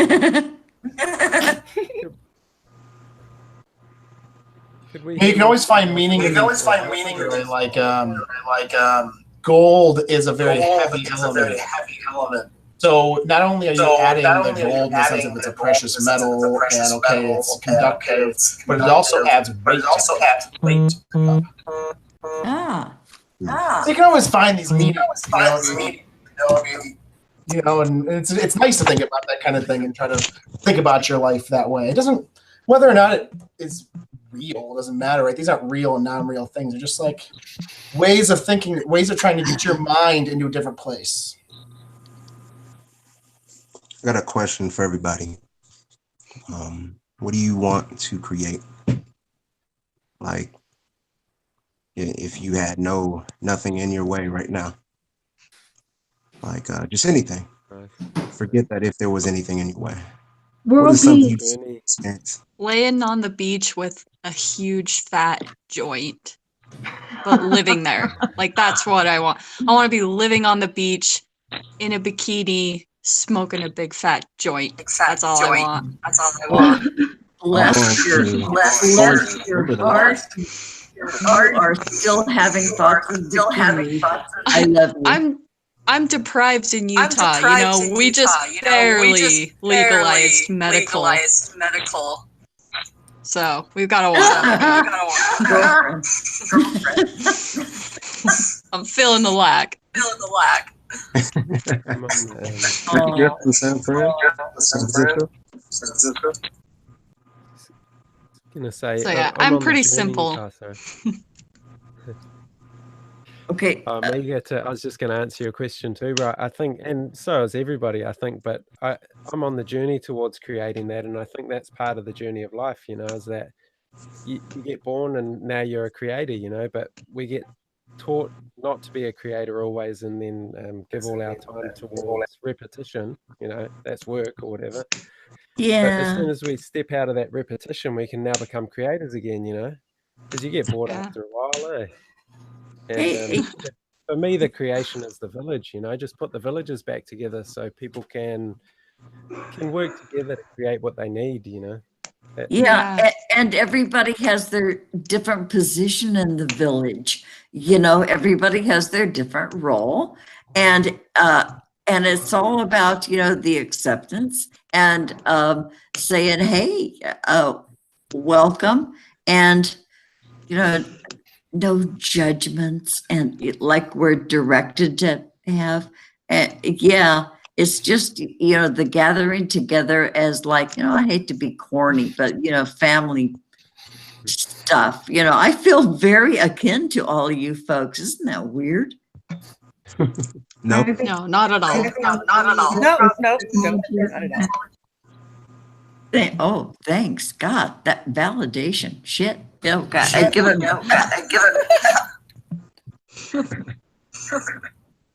I think the thing that might have hijacked people in the past is just environmental toxicities, you know. And once we truly start healing, then we've got so much energy, we can do what the hell we want. You know, you're not going to sit around and go hungry, you know. You're going to create systems that are going to look after each other. And there's an abundance in nature. It's just that in our agricultural systems, it's scarce. They've just created scarcity amongst, you know, with every resource, it's scarce. It's micromanaged and taxed to buggery. And that's where I will also say that perhaps this was contrived, right? Perhaps this was some master plan, but, you know, as of now, it really has no power. You know, so honey, it has all sorts of fucking power. That's why we are here. It controls us. Look at, family farms. Number one, I'm so sorry, some of my best friends are vegans, but yeah, family farms have been attacked and shut down. There's no more good food. Well, there is, but it's hard to come by here in the US. I hate this process. I'm so glad I'm an old woman, because I don't want to know what's going to be happening for you guys when I'm gone. I think it's already happened. I mean, for me, I've already had cancer. You know, so that's why I'm so passionate about this, is because, like, especially when we look into free radicals, don't even get me started on free radicals. Don't even get me started either, honey. They're in everything, the toxins, food, everything. So yeah, they're the cause of mental illnesses and physical diseases. So yeah, you want to know how you control a society, you pump them full of free radicals. So you can only control what happens to you in your own small way. You know, don't fucking ever drink out of a plastic water bottle. You know, that's part I am right now. Well, you know Seriously what? though, I went crazy anal about it after I researched. So now I'm finally relaxing because there's still stress and fear that comes along with like being overly anal about everything that you do. And I went insane a little bit about that. Like parasites, don't even get me started on those. I could go on for days. Oh, honey, we gotta So talk. now I'm relaxing. I'm like, okay, let's drink out of a plastic water bottle. Right, and that's really, really good. And I'm just really proud of you for that because it takes so much to, even in my own experience, like it takes so Waving her much bottle. to stop the hypervigilance. And I think like obviously you're a very strong person and you getting, I can't believe you just said that, like you've already had cancer. Like, whoa, that's some shit. Like you're badass. That happened for a reason. And I don't think I'm glad that you're living fearlessly because that's what's up. Yeah, it took me a while. I mean, especially after I found out, I pretty much lost my mind. I would say for a while I was like paranoid schizophrenic and went and lived in my car, like just lost it. I was like, fuck society, fuck doctors, fuck all of them. And I was like, I'm just going to take care of this by myself. So I'm like, I can't stand authority figures and all that. Well, it's the medical society, the allopathic medical society is very dogmatic. And they have, the superiority complex shit. Good on you, darling. Good. Okay. Okay. One thing, I'm not a doctor, but are you avoiding sugar? I am now. That's actually that's what I'm cleansing right now because I'm on another like parasite cleanse because of course I'm anal about that. So yeah, I've cut out all sugar. All I'm doing right now is drinking herbal teas and water. So good. Oh, perfect. Yay. Keep on, girlfriend. That's where I'm got at. it. Good. It's on that level, honestly. Because sugar is cancer's favorite food, and it's also the favorite food of candida and mold and parasites. Yeah, damn, all you guys, okay, I'm not a doctor, but if you guys can get off sugar, it will transform you. Okay, I'm done. I totally believe that because I was thinking the other day about like I've just recently made the transition into like not eating meat. And I mean I still eat it occasionally like when I go out, but at home, I'm a vegetarian. And I was thinking about how like you think of fresh fruits and vegetables and you think, oh my God, how nutritious, how healthy, how delightful. And then you think of like McDonald's and all these sugary foods. And the other day was just the first time that I realized that like, damn, people legit, like I've legit developed an affinity for things that like took development for me to really enjoy, if that makes sense. Like, that are not good, It's a switch thing in your brain. Oh, okay, because of the field I work in. I know that sugar lights up more pleasure centers in your brain than heroin does. And that is a scientific fucking fact. Boy, I've gotten high on a big bear claws. Totally. Yeah. The one thing I want to touch on that is, I'm a really big fan of Ken Wilber. He's like a genius to me. He kind of combines quantum physics and psychology and spirituality.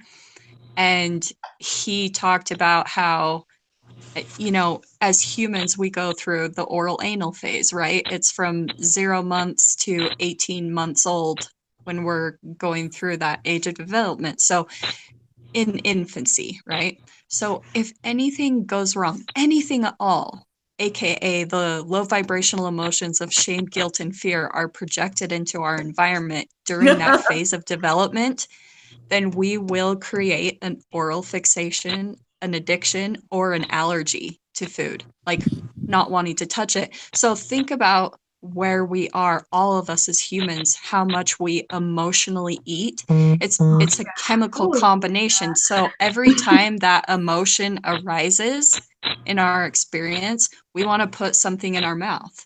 Well, even being somebody with ADHD, not to interrupt, I want you to keep going, but like, yeah, you're fine.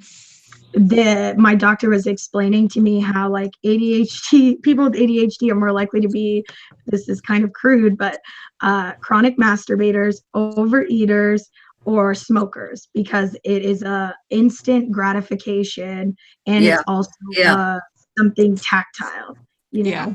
Yes, and it's not necessarily an addiction, but a reactive thing in your body, and we're most attracted to the things that do us harm. We're attracted to the programming. We're attracted to the vibrational and chemical programming that we had when we grew up in the relationships we had. So we keep attracting those same relationships that will trigger those brain chemical releases, and that's why we eat. So it goes all the way back to that phase of development. And so that is a part of awakening and consciousness, is being mindful in that moment and not letting your urges and your brain chemical releases control you as those situations arise to trigger you, right? Yeah, and getting back to the thing about food and the things we ingest, there have been extensive billion-dollar market studies with scientists about what can trigger addictions in food. MSG, look at MSG, look it up, guys, Google it. It was a killer, and it was developed, I think, from after one of the wars, from bless them, the Germans. But anyway, everything in our food that makes us addicted, I gotta tell you, for 10 years, I was addicted to nacho cheese Doritos. I was just going to freaking say, the first time somebody ever told me about MSG, I was in high school and I was eating a bag of Doritos, and he was just like, "Do you even know what MSG is, man?" And I was like, "What the hell are you talking about?" But wow, that's interesting. That's funny. Yeah. That you What said about the GMO corn as well? That ain't so good. Oh, frack. Yeah, I'm not gonna lie. Why do you think it is that like all of these like organic or family operated farms are being shut down? Perhaps because they are trying to do the right thing, but under the wrong model. They're a threat to expansion. They're a threat to the people who control and make big bank and who have to answer to their shareholders. Right, but still, like, think about how highly priced organic foods are. Think about like how much more it would cost. But that's exploitative in a sense too. But the tricky thing about even organic food is you've got to go back even further to how much it's been genetically modified. For example, carrots and bananas, those have been genetically modified by man. Bananas, actually, their original state, the seeds are big.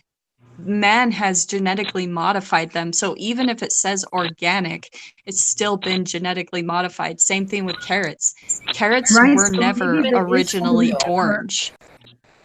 They were actually like purple and black. Other systems for food than ourselves. Maybe that's the lesson, because I try to take, like, when I was really into, not conspiracies, I hate to call them that, but I'm the same. These concepts, like, that was a huge part of my awakening journey, and I try to look at them now and see, like, okay, what were we supposed to have learned from that? Because I don't believe that well, it doesn't matter what the fuck I believe, but I do see that there's something to be learned in all of these experiences, and perhaps that's it, that you really can't trust shit if you don't know where it comes from. And Yeah. the only way to get around that would be to grow our own food. Yeah. Or just, you know what? And here's another spiritual community thing. Go Or to your commons resource. local farmers markets. Go to your farmers markets. If that is a good way to start. Oh yeah, definitely. I used to go to farmers What we wanted markets. to do, Omega.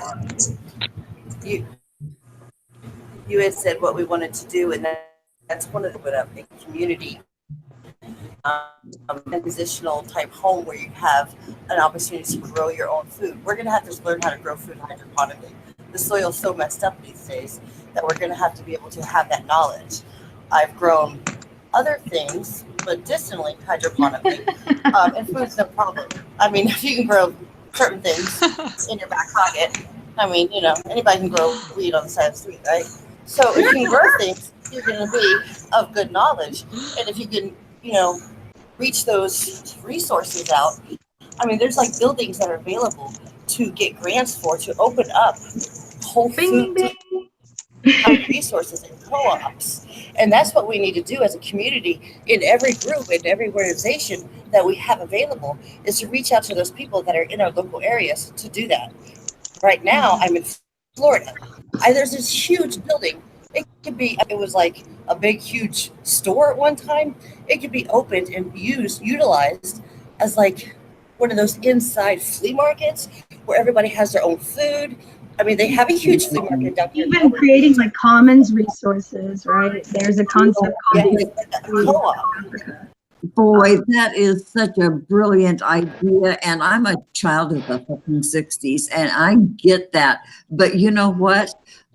Local governments with an eye toward, you know, somebody in there getting as a candidate for presidency, they're not willing to put any money into that because it doesn't make them a legacy or a smart guy. Yeah. So, man, what a battle that is. They're going to have to. They have so many homeless people. They have so many homeless people, and so many people that are homeless now due to these natural disasters that are being occurring. That these homeless transitional people, there are so many people that are living in motels. I mean, there's so many people that are not able to. You have to have 3 times the income just to have your rent. So there's just so many people out there that are unable to do that. So there needs to be a place for these people to go as a spiritual community, even, or as a reach out source, not for a handout, but for a hand up. Right. And I want to touch in on this topic a little bit because I, as you guys know, am the initiator of a collective impact nonprofit organization here in Tacoma, Washington. And I will say that it's definitely a process of talking to people in local government, but it's more of a, the jig is up. You know what I'm saying? Like this model that you're using for quote unquote human services and community development is not sustainable. And can you imagine, like these people are dealing with resources we can't even like imagine how much money physically they're dealing with that's supposed to be going back into our communities. And so this is another point where I feel like spirituality and metaphysics needs to, okay, we need to come around, bring it home now, because we're in this like conscious capitalism. Like even with myself, when I started reading tarot, I got into it because I'm like, oh, I can do this as a business, I can do this for a job, and I can try to convince people to give me their money, $25, $50 here or there. Or like as I started going along further in my journey, I realized like actually there are resources already available that nobody's looking at, nobody is paying attention. Like when I'm going and talking to government leaders, they're fucking surprised, you know, by how much information I've studied and how much I know. And so knowing that like I'm just one person amongst many brilliant individuals in this spiritual, digital, metaphysical, whatever you want to call it, I see the potential for us to really get to fucking work. Knowledge is power. You know, you're a but it's hard. girl. So yeah, you know, you dig in and you study up, and I'm not surprised that they're surprised. Could I just say Oh something? yeah. quick? Oh, go ahead, CJ. I just wanted to say that I think it happens not through the mind, but through the resonance with each other. So it's about getting the vibe right with whoever you're working with. So whether that be the council, you have to operate heart to heart with the councillors and get a good vibe going. Because when that happens, you're on the same wave now. You know, now you can walk forward. But before you get on the same wave, you can't even move. Otherwise, you just defeat each other. Oh boy, what a validation, Tamara. She walks in like that. She wears it like her armor. Right, but what CJ was touching on is actually one of the areas that when I say it's a process, like it's really a process. Like, basically, like even the last interaction I had with this woman, she's like, I'm not sure why you're coming off so combative, or like, you know, why it seems like you're attacking me. And I have like been ruminating on this. And CJ, what you just said is a perfect point, is that it's also about being able to somehow vibe with them and get heart to heart. And it is difficult. Hi, everyone. It's very difficult. Hi, everyone. Can everyone hear me? Who's that? Can everyone hear me loud and clear? I can hear you loud and clear. Okay. Hey, enjoy Dean. So wonderful to be all together again on live stream. Yes, indeed. I Welcome. just want to add to it that it's all about knowing what your soul purpose is. You got to know yourself first, and then you just, whatever your part is that you have to play, you play it, and it's more about play than work. You just and it's just balancing. It's a balancing play, pretty much. It's about how to master balance with anyone or anything that happens to you. Yeah.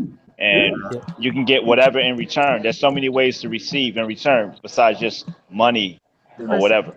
You just go with your intuition. You just go with how things are flowing.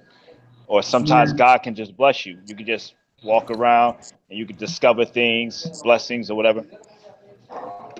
Yeah, and don't forget to pay yourself tribute. You know, I believe that there is God in you, and I wish the ownership of that for you. Sorry. God, is that crickets? I was just going to say, could we have some words from Enjoy Being? Have I been too quiet? Yeah, right. Nice to see. Yeah, well, I've been missing to mention a few things. So I could go. I can try and encircle a couple of points and bring it back to where you were. And I'll just touch them briefly about people being specialists, or the crossover of expertise. Just a quick analogy in terms of thinking about what happens in our body. We have a heart and that pumps blood. It doesn't breathe air. We have lungs.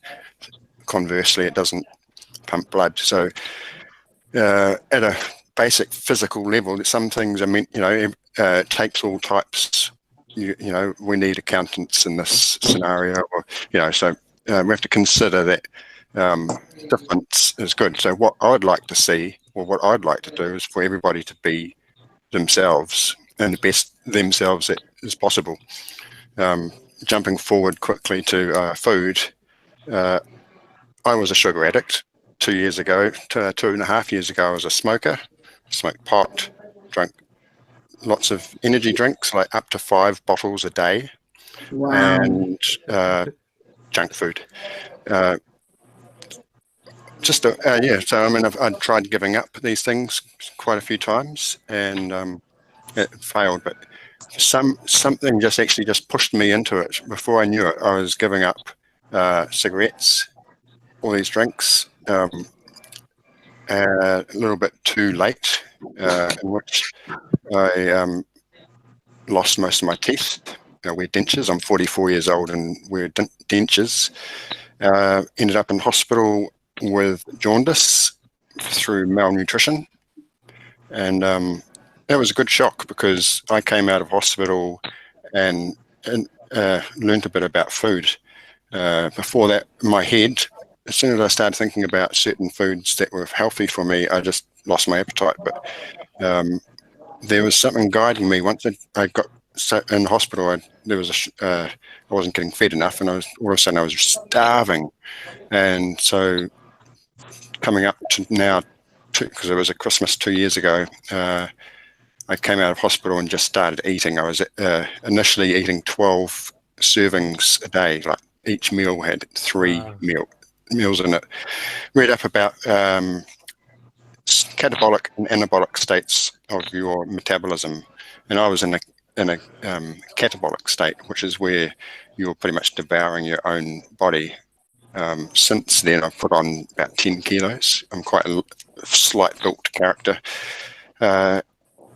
and had seen that the catabolic state is where, like Robin and people have been talking about sugar, and it's cheese, and it's when you're in it taps into your psychology and your state of well-being, and you crave foods to keep feeding that parasitic sense of being, I suppose. And what I also looked at, I had a friend just dropped a term which was stress foods, and I looked up stress foods and began eating those sorts of foods, which I feel was just basically flipped me into an anabolic state where, since I never used to eat breakfast or anything like that, but for the last 2 years, I've been regular meals, porridge in the morning. I eat a little bit of salmon, but other than that, I've given up. I haven't been to a bakery or eaten a mince pie or anything like that for over 2 years. Good for you, honestly. Hey, you know something? Fruits have natural sugar. Like whenever you feel like you need some sugar, just eat a fruit. It's just enough for your body, you know? Yeah, just enough for your body, because even fruit, you know what? Vegetables with, I love a good lamb chop, man. Oh, dude, and a good ribeye. But mostly leafy green vegetables, and slap on the Irish butter. So there was one last aspect to food. Was many years ago, when I was brought up, one stage of my parents' life was living on a piece of land of 6 acres, and they had a plant nursery, and it was growing flowers. But initially, we were market gardening, so I've been brought up with growing vegetables and growing food and things. And in some ways, because it was a slave labor scenario to a point, I had quite a strict upbringing. It turned me away a little bit from growing plants, but I get that. You know what? I'm glad you're saying. I'm glad you're saying something about growing your own food. If we all grow our own food, we will actually be more careful of what we eat, and we wouldn't eat so much if we had to grow it ourselves. We had to take care of it. It's the specific plants that you grow. With that, there's not enough room on the earth for everyone to grow. Wait. Sorry, Enjoy Being was waiting for so long. He's so patient. Sorry, I love you. I'll try to make it. I'm nearly there. It was probably a good 15 years ago. I stumbled across, I did this little research. It was weird. It felt like I was typing into some AI research thing on the web, and it came back with all this data about mineral loss in plants and vegetables. And the basic gist of it was the best that they'd done research between the 5 to 12 day mark of food from being harvested to being eaten. And I mean, some vegetables after 12 hours, it's only half of its mineral content. And then each thing that you do to the plant, that will speed it up. So if it's been cut, if it's been frozen, it's been, so ideally straight from the bush is the best. But then, so you got all that, there was about 3 things. There was capsicum and tomato and one other thing which I always forget, which were the only things that actually increase their mineral content over time. Everything else just depletes. And I think the best in there was 60% after 12 days, but most of them were around the 16 to 32% of the original content. And then you bring in commercialization of the vegetables. The vegetables that are chosen are ones that are easy to transport. They look good, and they're round, and tomatoes are round and red and beautiful. But that also brings with them, they grow them fast, and there's very little mineral content in them compared to heritage plants. So if you were to be growing plants yourself, the best thing would be to be growing plants that are heritage, in which they often they have all those other trace elements, all the funky stuff, rather than, if they're ugly, it's like and organic. You go and buy organic, and half the time it's people have got the bruised stuff. That's not organic. It looks like it's organic, and they'll sell it to you for more than it was, 2 days ago. I'm back. Yeah, That's make about what I've got to say friends with now. the people at your farmer's market. Get to know them. Get to know their system. Yeah, I mean, we're talking about mineral loss in plants. I don't know if anything came up in the research about possible ways that maybe is like a product of the soil they're grown in, or is this? Wait, so are you asking for my interpretation of something? One word, Monsanto. Because I wonder if I just think it's guys, can I just butt in for a sec? Sorry. Yeah. The soil content is screwed, but we can remineralize it really easily. It's like you get really high quality rock dusts, and they grind them up, and you put that back on your fields, and that remineralizes your dirt. And the other one is you can make ormus from seawater, which is you guys might know what ormus is, like a different state of matter, like minerals anyway. And you can put that into your plants as well and remineralize them really easily. And there's lots of easy solutions for all of these problems. It's just that we don't do it, so we're just waiting for somebody else to do it for us, and the business is never going to do it for you.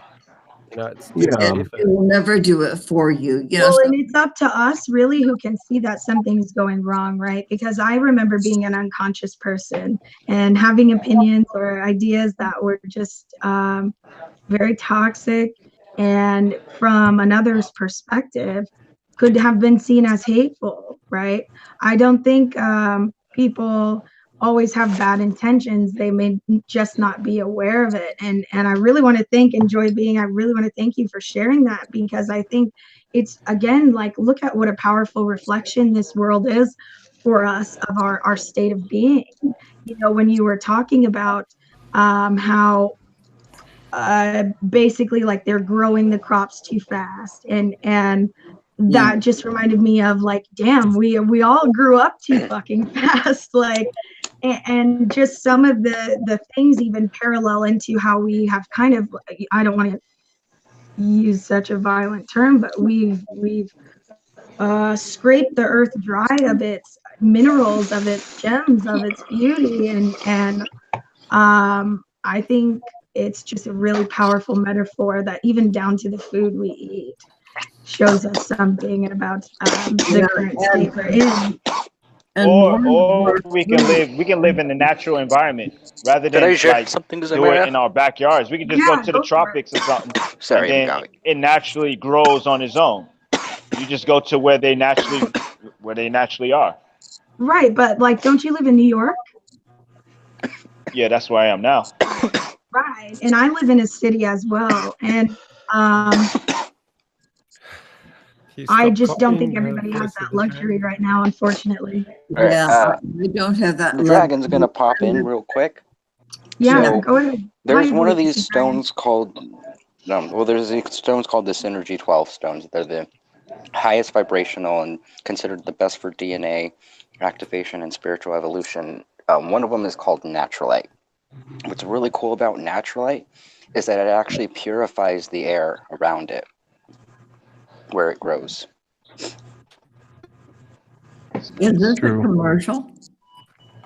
Well, yeah, TJ, I like that you butted in and said there is a process for remineralization. So That's again, pretty like, interesting. I wanted to can be end restored. on this whole topic, actually. You know, the fact that somebody here comes into the into the group and speaks for their you know, their info, their knowledge within technology.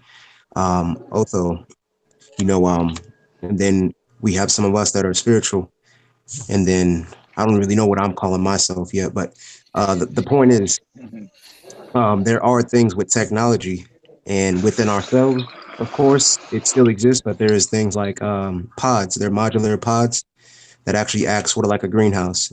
These are things that you can modularly add on to within your house and grow substantial. These things aren't pushed that much. They are known about. I have contact with individuals. They just seek out and they just spread a lot of information. I'll probably have to put some of these you know, these Okay, wait, the guy who's getting high and coughing, mute your mic. Sorry. It's been a long day. I was locked outside for an hour. But what I was saying is it's not really it's not a solution. It's more about a transcendence to something that will work. You know, of course we're not gonna change the climate of New York, not today at least. Nonetheless, not everybody's gonna run to Costa Rica where food just grows naturally. I mean, I'm going there, but you know, not everybody can it can be nice if we all go there. You think we can all possibly go there? It's not I'd even. actually like to touch on going that with really nothing. quick. Yeah, I'm going there. Okay, so I just don't want to go out there by myself. I'd rather go out there at least one person. I'm not going out there by myself. That's like what I'm getting It's ready good to to have do. somebody, you know, to look. It's good to have somebody who knows a little bit more than you, or whatever, or to protect you, or whatever. We protect each other. Yeah. All right, Voice of Dragons, what was it that you wanted to say? Sorry, I'm so not being a great moderator now with here. You guys. radionics, now with what Omega just said about changing the weather of New York, now it's not that that's not possible. It's just with radionics, it always goes off what's called the electron or the electropotential of something, and it has to do with like electrical conductivity, and that's kind of something I always pretty cognitively observed about how manifestation works, is about that yes, everything is possible, but what is most probable in this moment, and that's all based off of what you currently created. That's me. Yeah, that's what I Well, was talking. have you ever heard of the butterfly effect? Yeah. So maybe Well, it's just a Radionics is matter a of valid getting the right science, butterfly though, to if flap its anybody wings in wants to. Tokyo, right? you can open up other potentials of your DNA to be able to withstand anything. Well, then ask yourself practically in this moment, are you at that level right now? Well, hell no. Hell no. Nobody is. That's why we're still here. But I'm open to it, whatever it can take. You gotta start saying that you are ready, is what I was getting to. The fact that this thing can Well, be let me maintained. pause you there for a second, because I've done the exact opposite for my Mhm. philosophy. I've always looked at what things weren't to understand what it was. Because when you define something, you give it your own meaning. When you take away value, you're taking away your own truth. And that might not even be true. So I could say this thing in front of me is not red, it's not green, it's not blue, and so on and so forth. But ultimately, it's all defined by one thing I have not said, the unobserved state. And I think that is the most superpositioned form we need to remember. So do you think I love that you just brought it to that topic. So do you think that we can attain that state? That is the state I believe I'm in right now. Interesting. I like to use the compassionate observer perspective as a tool, and I guess maybe that's just to say that I haven't developed that skill enough. But Hey, And I Dragon, definitely, oh, go ahead. Dragon, you just said that you believe you're in the state of non-believing. Paradox. Everything's a That's what it paradox. is, though. Eh? Uh, It's a paradox. not non-believing. Man, that's a label, a non-believer. I, you know, give it over to just being an observer without an opinion. You don't, it, dang, it was the hardest lesson for me to learn that I don't have to be right. Boy, is that fucking, sorry, liberating. Well, I've said that word a lot, but it's liberating to not give up being right, and it will free you, you guys.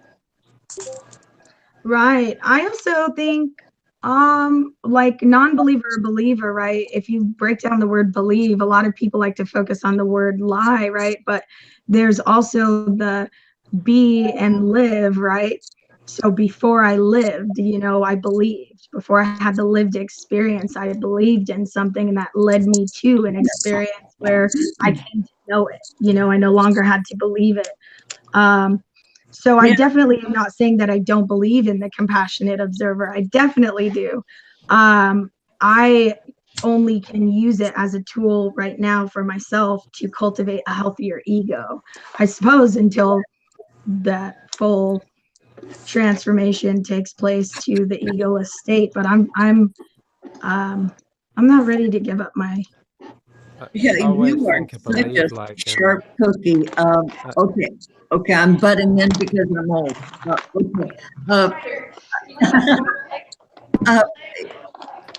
Yeah, you don't. You have a good grip on this, sweetheart. I learn from you young folks all the time. We good? I always thought the one believe is leave being, you know. Be leave, you know, you leave your actual state of being, and now you've already sort of emptied preempted a reality upon your experience. You believe until you have the experience. That is very profound.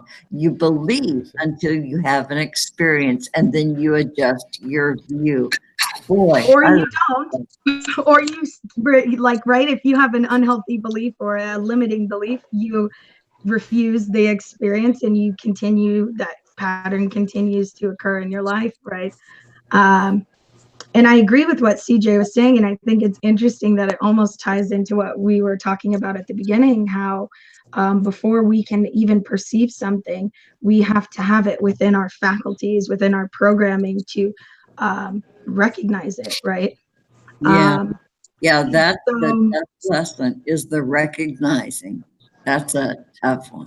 Right, and differentiating between the known experience and beliefs, right? Because I hate to like throw around, oh, this is what I believe. I still find myself doing it though in talking. So obviously I still have beliefs, but being able to recognize that, like, oh, that's different from what I know and from a known experience, is a big deal. Yeah, and belief is attached strongly to feelings, and we are in charge of our feelings. And that's also a sidecar to your experience, you know, changing your feelings. And it's okay.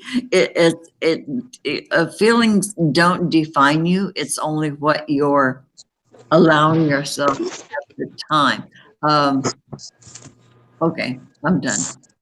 I gotta wanted to input some things about, so, you know, I like to go and experience things. So bringing up the fact that I actually will be living on, like in a van that I'm going to be converting, but I'm going to be growing my own food, obviously. You know, of course, periodically I'll go into towns, places where I need to go, but this is what I want to do, to try things, you know, and then I can bring information to people, well, experience to people versus, what most people are saying is like, we can't do things in New York or so. But I'm saying, all I'm just stating is that there is many resources here, especially in the US, after speaking to so many people, there's an abundance of things that we can be using. Nonetheless, crystals, vortexes, places, if you believe in these things, or if you experience being in a vortex or a place of energy, and you know how to cultivate these things, it also ties to the same idea of when I came across being vegan and the thing that you guys are talking about with sugar and everything, and how you can actually tune these things to work for you in your body in the state that you're in. So this is why I'm saying that it all is possible from my experience, obviously, though. Regardless if it is destroying your body or you're still processing, I would say, toxins or anything, for the most part, over time, you can still utilize it to transfer through to the next thing that you are trying to create, as long as we have that intent from the get-go, is what I'm getting at. Because, dude, I you know what? I celebrate your journey and I wish you the best. And you're like my kid. You go, sir. Yeah. Grow microgreens, bro, and sprouts and things like that. Exactly. Grow microgreens and sprouts. Yeah, I don't and actually. Yeah. When I went vegan, I don't even eat that much. I eat probably once a day. Today I actually had sugar for like the last 2 weeks. Funny that we were talking about. I had 2 vegan brownies from Whole Foods. So, I'm not high, but yeah, I get super high on sugar. Vegan doesn't necessarily mean totally good for your health. It only means there's not in it. You gotta read the label, sweetheart. Exactly. Yeah. And even though it's delightful, huh? True. I mean, you can eat cardboard all day and be vegan. You can eat Oreos all day and be vegan.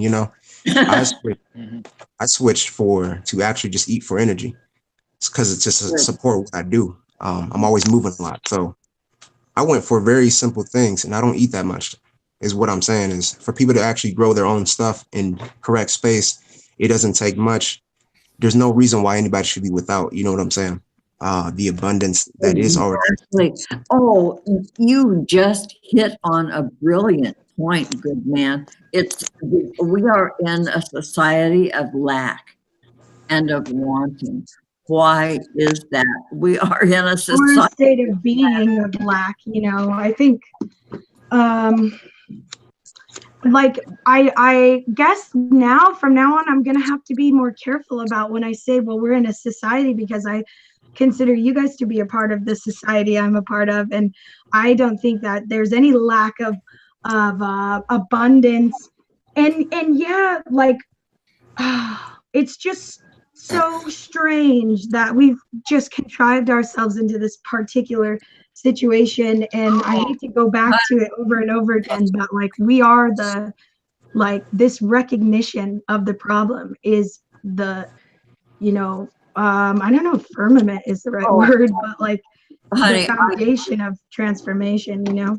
I used to have a roommate who was a PhD, and she's brilliant. She is she's deceased, but she always used to hammer in her papers about the deficiency model, and we are the billboard for the deficiency model of there isn't enough, in quotes, for everyone, when in reality there is more than enough for everyone. But we're a slave planet.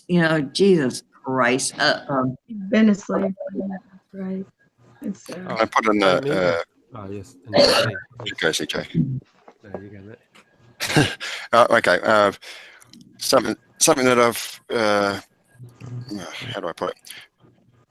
Say, okay, 70, 80 years ago, we lived in a society. Considering that at the moment we live in a transitional no man's land, I guess. 70 or 80 years ago, it was all these things about growing food was a reality, and we lived in communities where we helped each other out to grow our own food, and we had all of this knowledge about doing that. But I see that probably it got a little bit tiresome, and you had to be nice to everybody, and then you had organized religion was the main way of thinking, and it was mainly superstition and fear that was there was goodness in it, but so you had this version of reality that had good things and bad things, and the transition from then to now has been technology, and then the age of the individual, where people realized that they didn't need those communities, and there was a sigh of relief where we could go out and express ourselves as individuals and be able to support ourselves because of the automation and because of refrigeration. So we have all these tools that are allowing us to be all sitting here now staring at our neighbors rather than being outside pulling weeds. So it's like if you throw the baby out with the bathwater. So we're in this transitional period where collectively all of us are, it's like Christmas Day, the kids have just got all the presents out, and there's euphoric state with all the wrapping everywhere, and they're just obsessed with their toys, and everybody has to come to the point in their self of that realization. Some of us have already come to that realization, but I'm trying to make that point that while we look at what we're in at the moment as being bad, it's a transitional state of coming naturally, authentically, each person coming to terms with what's happening, what's good, what's bad, and working through it. And it's all in your individual perception of it, and you can change your feelings about it, and you can see the bright spots, and still on that, man. But I got a question for everybody. What are you willing to do for change within your perception, your being, to see, just anything small, like even if it's planting a seed in a place that it won't grow, anything simple things, like what would you do? Okay, I'll jump in because I'm the blabby old lady. Okay, here's my answer to your question, dear. I'm here, and I'm supporting all of you, and I'm supporting Zamara, and this is how it starts with me. And I do this in my day-to-day life as well. So there's my jump in with it. Next. Who's next? Yeah. Somebody next. I'll go next. So I guess what I'm willing to do is I'm taking the journey of getting back to sacred life, sacred practice of life, and honoring everything that I interact with, honoring your water, honoring your plants, whatever, everything you're into, getting back to growing my own food, and then looking to gain connection with other people so we can start organizing ourselves into villages. That's the process I'm sort of heading towards in it, and just sharing what I learn on the way, and hoping that everybody else is doing that. And that's what I love about Zamara's show here, is that everybody's just sharing their piece. That's my and the sharing is vital, I think, and I want to keep up with everyone's sharing. I got some spooky stuff going on around. I'm gonna log off. Okay, well, we love you. And we love you. All right, have a good night. Sending good vibes your way, man. Thank you. Kia ora, bro. So to answer that, I'm willing to change for change. I guess I don't know, like my journey's been so eclectic, and just kind of, if I had never understood or come to understand that I was on a spiritual journey, it would just seem so damn random. And so I think even in starting this show is like one thing that I'm willing to do is just kind of roll with the punches, I guess, and take it one day at a time and keep building, just keep striving for more. Yeah, and Zamara, darling, you have gathered such awesome people around you. I gotta say, I am so honored to be with these brilliant people here. And I think you. Hey, who's next, Robin? I'm talking. I'm an old lady. Okay. Well, and Zamira, I want to say that, like, I'll look at these beautiful people that are now around me, just like you can flip it one way, you can turn around and flip it the other way, because there was a point where Omega and I were talking, and he just asked me, a few months ago, I was really stuck. And he was like, well, what is it that you want? And this is actually what I want. It's just awesome people that I can connect with and really talk to. I love to talk. So yeah, me too. I'm like more than honored. There's no words, really. Okay. And darling, and I mentioned before, I think on another show, when I said you have lots of time, just kind of settle in and get to your center and listen to all of these stories that are shared. And man, you guys just gobsmack me, every damn one of you. And Zamira, I know you get that. So just keep gathering your forces with these brilliant people who are here. Okay, that's okay. I'm done. My contribution is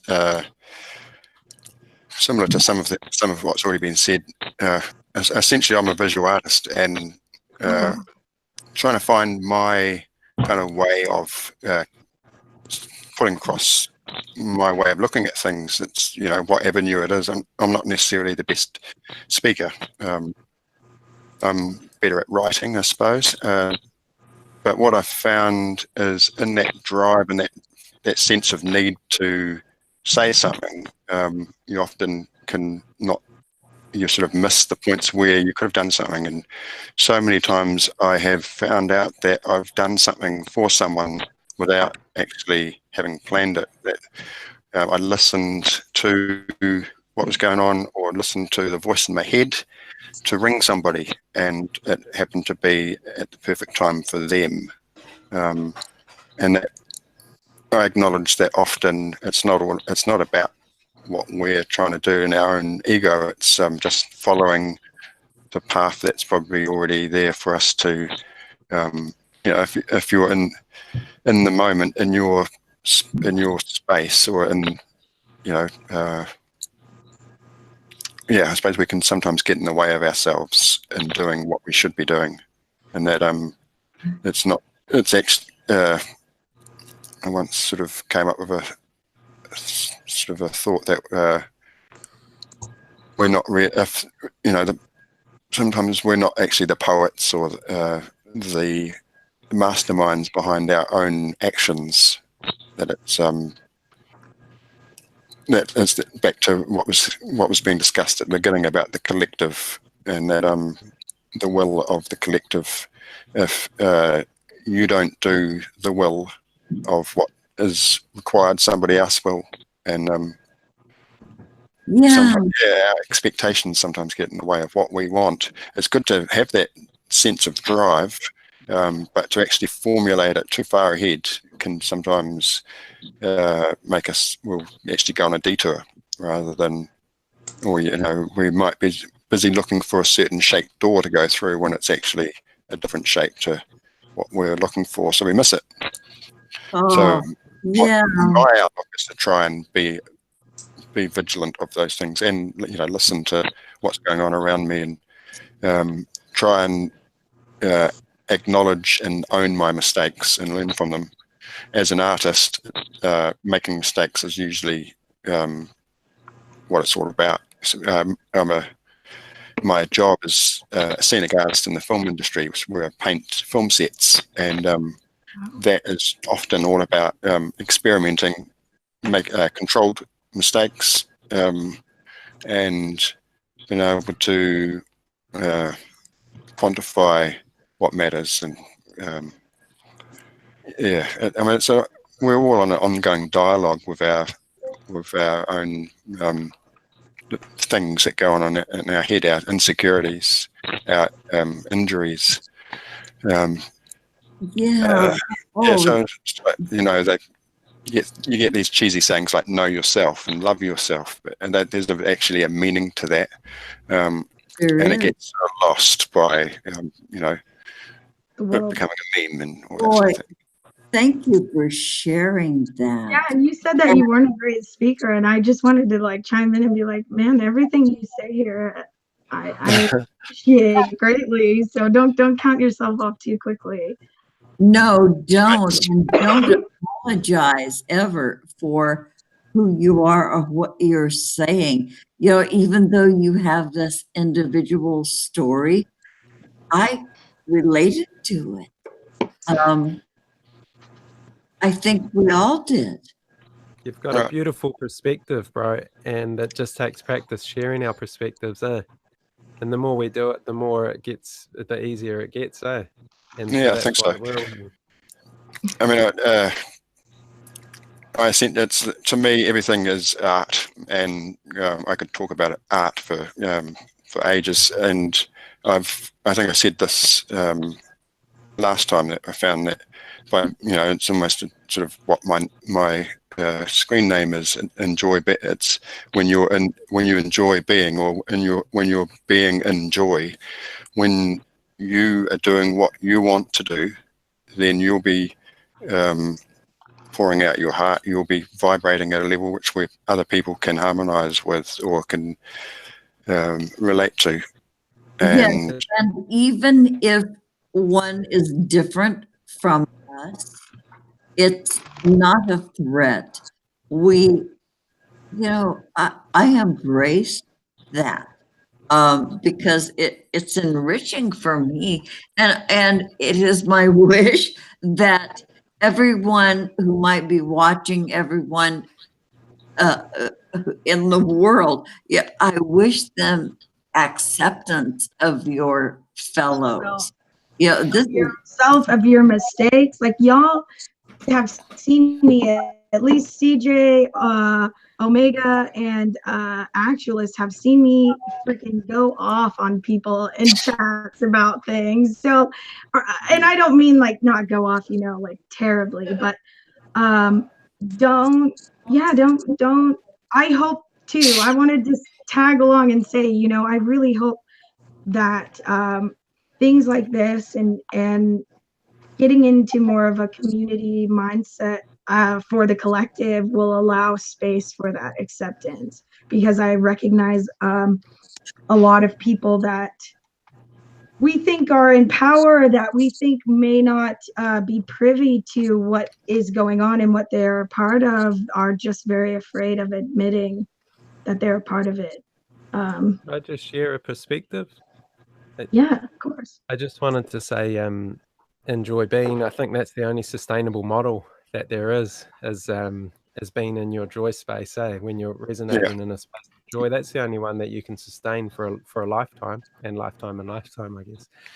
And the other one I was going to say was that I feel like we're all just fragments of the same mirror that's been broken. And once we upload ourselves like we are, and we connect, and we really harmonize with each other and feel each other's pains and joys, and get on a collective wave, then that's you gaining a piece of yourself. Your brother is yourself. So if you can harmonize with him, you've just gained a whole perspective. And it's just an amazing journey for it to slowly be happening through wow, you're a freaking poet. Dang. Can I go next? Yeah. I want to say something. Can I say something? Yeah, man. Yeah, I just want to say that I'm just going to, what I'm all about is just going with my intuition, staying fully present, and just seeing like whoever I meet naturally, whatever I happen to see. And I have I get like a lot of ideas. I'm very creative, and I like to give people ideas and see how I can help anyone with anything. So it's good that my intuition has led me to this chat, to these, to this community here, and we can actually build something together. Whatever my ideas are, whatever yours are, hey, let's just bring it together and make things happen than just talk about it. I'd rather see that we actually coming together, meeting each other in person and everything. That would be real lovely. Hey, yeah, keep pushing forward.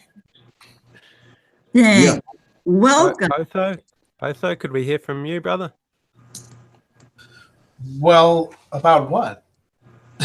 Just about your The question that Omega posed, right? I don't really know what my answer to that question is. Basically, it's just what do you want to do? I know. I thought about it. I thought about the question, but the more I think about it, the less sure I am about my answer. Awesome. True. That's cool. That's the like. You know, you're freaking astrophysics. That's good. That's good. You have skill of pursuing. And Omega, it's good to know that you're in New York City too. You're in New York City or just New York? No, I'm in Detroit, so I'm a little ways, not too far though. Otha, what were you gonna say? So you're in Detroit, which is my favorite city. That's great. It's my current favorite too. I only lived in Detroit for a couple months. I grew up in Michigan, but I only lived in Detroit a couple months. I was doing actually some astrophysics research at Wayne State. Yes. Most people don't even know they have astrophysicists there, but there's an abundance of smart people here. yeah, for sure. But I don't know. I think if I could ever leave a mark on anybody, let's say, because I don't know if this is really, I don't know what giving back exactly means, but it's kind of what people have kind of been thinking about, you know. And I feel like I want to express the way that science is the right tool to try to figure out things that work and things that don't work. So when we're trying to figure out these solutions to things, that, you know, we want to really have an answer about, does this thing work or this thing doesn't work? You know, science is the way, because science will get rid of your bullshit for you. And you know, it's not always clear. I think a lot of people kind of have the wrong idea about science, so that's why I see it as kind of a goal of mine, because I'd like to be able to change the way that a lot of people look at it, to realize that it's there to help you, and also then to realize that it doesn't have an ethic or morality to it. It's just whatever people use it to do, you know. So it's there for you. Well, and I was thinking on something earlier. Would you agree that, like, you're in a different type of field of science than perhaps the people that we do consider to be pushing an unpopular message? Like, you're obviously quite a bit. Message is a scientific endeavor in the first place. There are a lot of scientists who have beliefs. And those aren't science. Those are people who have beliefs. You know, people are the unit that operates science. But the reason why science works so well and what it does is that ultimately when people are wrong, science figures it out. And the people go off and be wrong anyway. So take a really prominent example. Take somebody like Alan Greenspan, right? Who did, that Alan Greenspan was chairman of the Federal Reserve in the United States, for anybody who doesn't know, for like 10 years. And he was an economist. He did legitimate science when he was doing his PhD and his postdoc work and stuff. And you can look at that, and he had some really interesting ideas. In fact, his PhD work predicted the housing crash. But but then when he became the chairman of the Fed, he wasn't acting as a scientist anymore. He's acting as a politician. And so the decisions he made were not just influenced by science, but also by his personal beliefs. Right. And so this is where else we can even bring it all the way back around full circle to the Bill Nye guy, and say that, well, then some of the information that is being presented is being to the mainstream, right, and to the unadept eye. Like, obviously hearing your input, I think, has shifted, especially that last part, like, oh, okay, so then perhaps what when we look at these pop culture scientists, everything that they're presenting is not all based in science. Some of it is based in belief. I mean, this is maybe one of the biggest issues, and maybe if I want to this goal, maybe the place to focus, because virtually all of science reporting I see is egregiously wrong.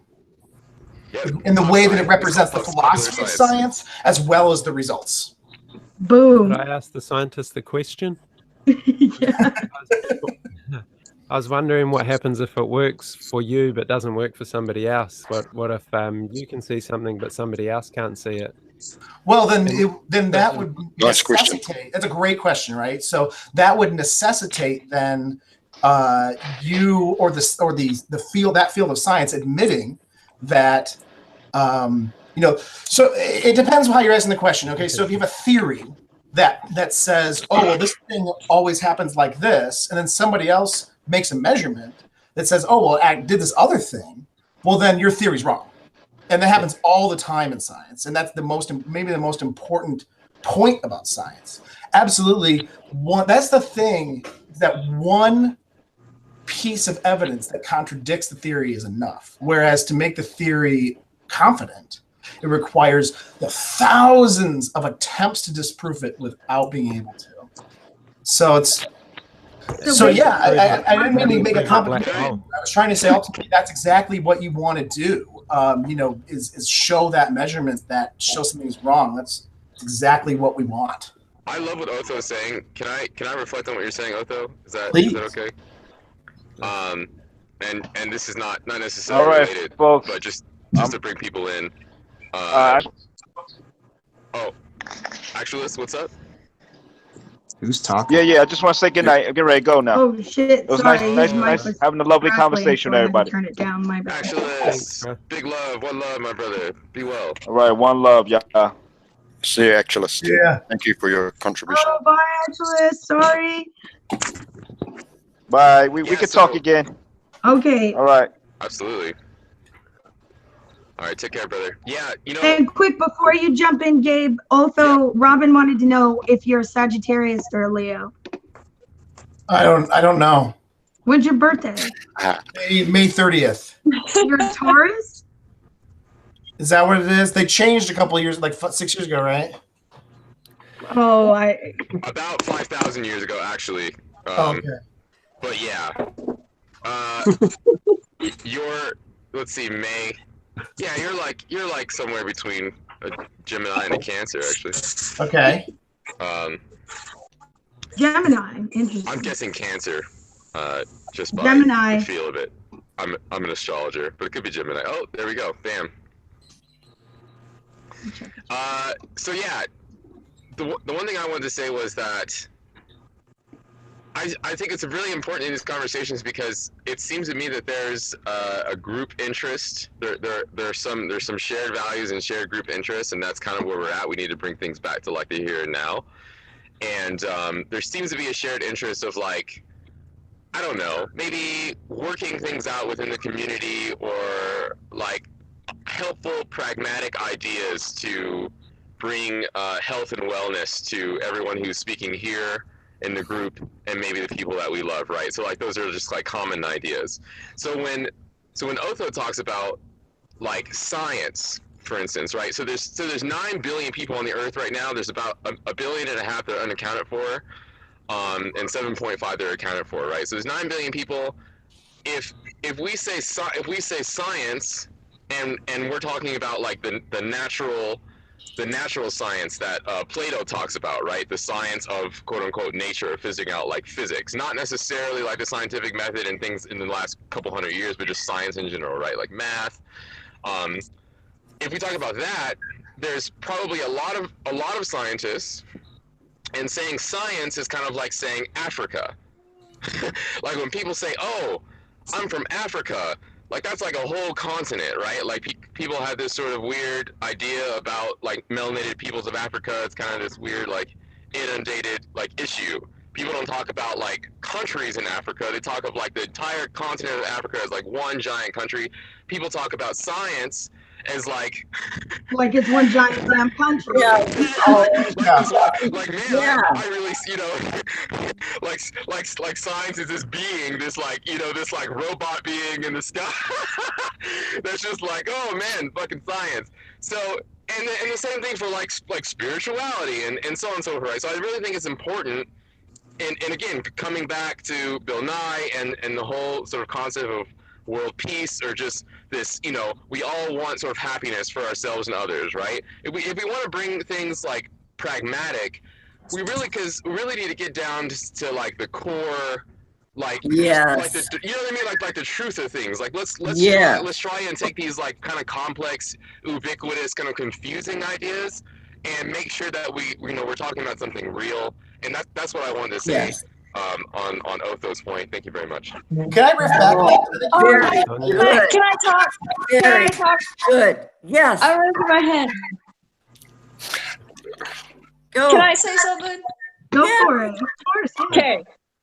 So here's my take too. I completely agree with Otho. Like, I feel like, again, with all of these fields of study and these, categories and kind of cliques and segregations that we all kind of merge into, it's so important to understand that all of them really are compatible. Like science and spirituality totally go together. And that's my whole goal, is like merging the gap between all of these like different fields of study, because you have to understand that, yeah, the basis and the foundation of the universe is quantum physics, quantum mechanics. That's the basis. And that's kind of the mentality that we need to get back to, is kind of like how our observation and our consciousness affects quantum entities to act like a particle or a wave, right? Like we are affecting it.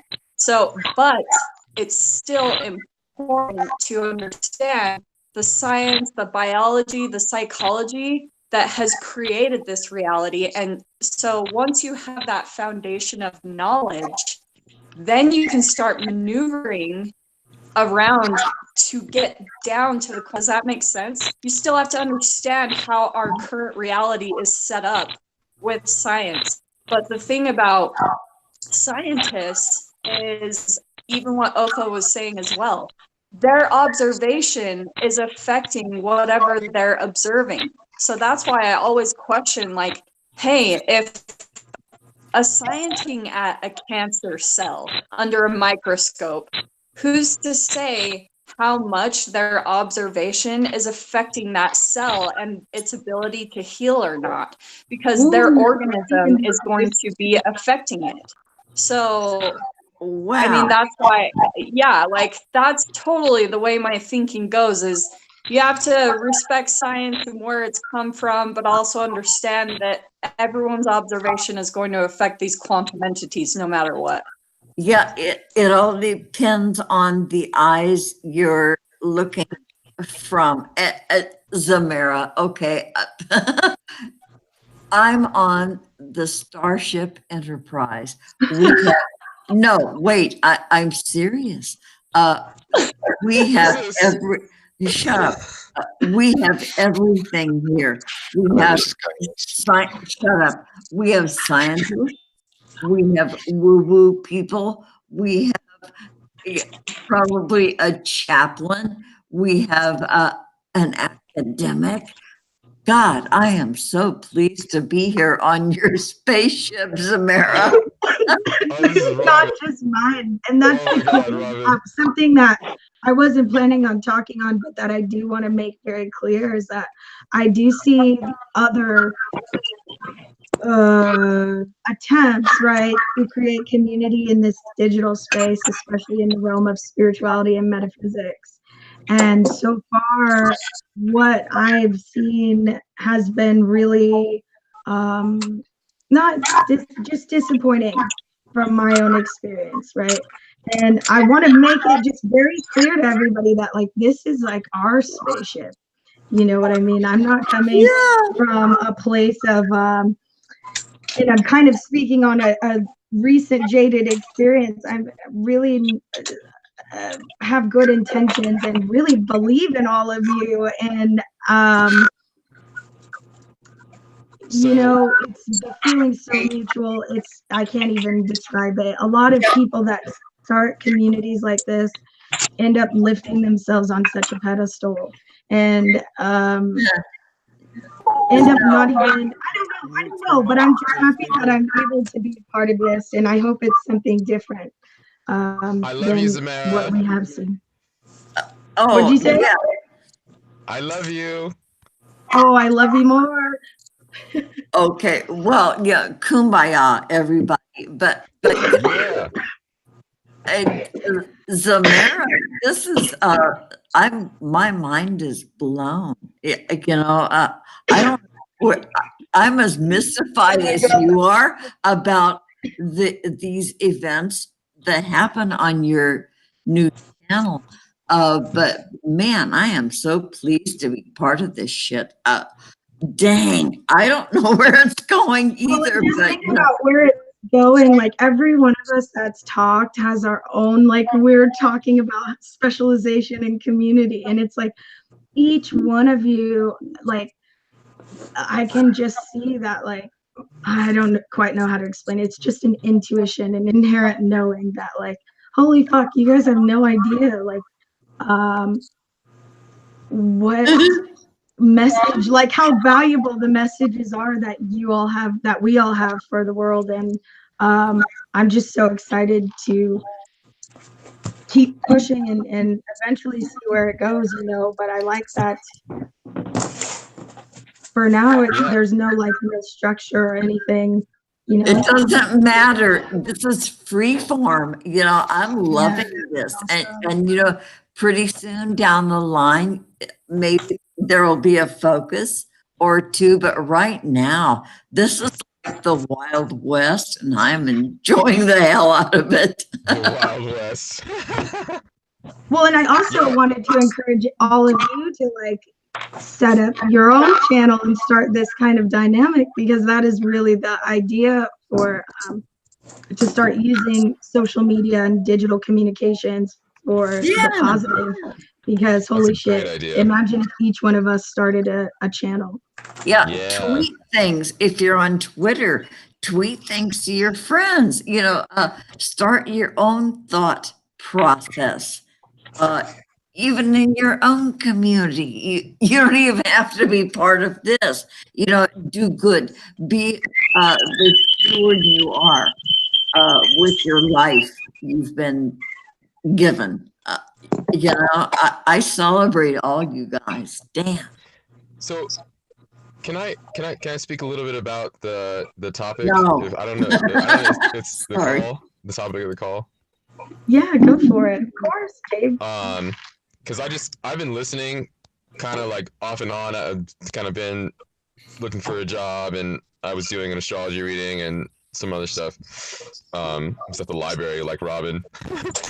And it's really interesting. It was really interesting. I feel like I might be, I feel like kind of like Robin was saying, but by the way, I feel like Robin's the MVP. I just want to throw that out there. Love you. And Robin, I've told you this before, but if you guys go back and just watch how my channel has slowly evolved over time, when Robin and I had our first live stream, shit fucking has been on the up and up ever since then. So I thank you, Gabe. Thank you for fucking pointing that out, because seriously, no, I feel it. I do. Well, Anyway, shit, thanks. You're welcome, bro.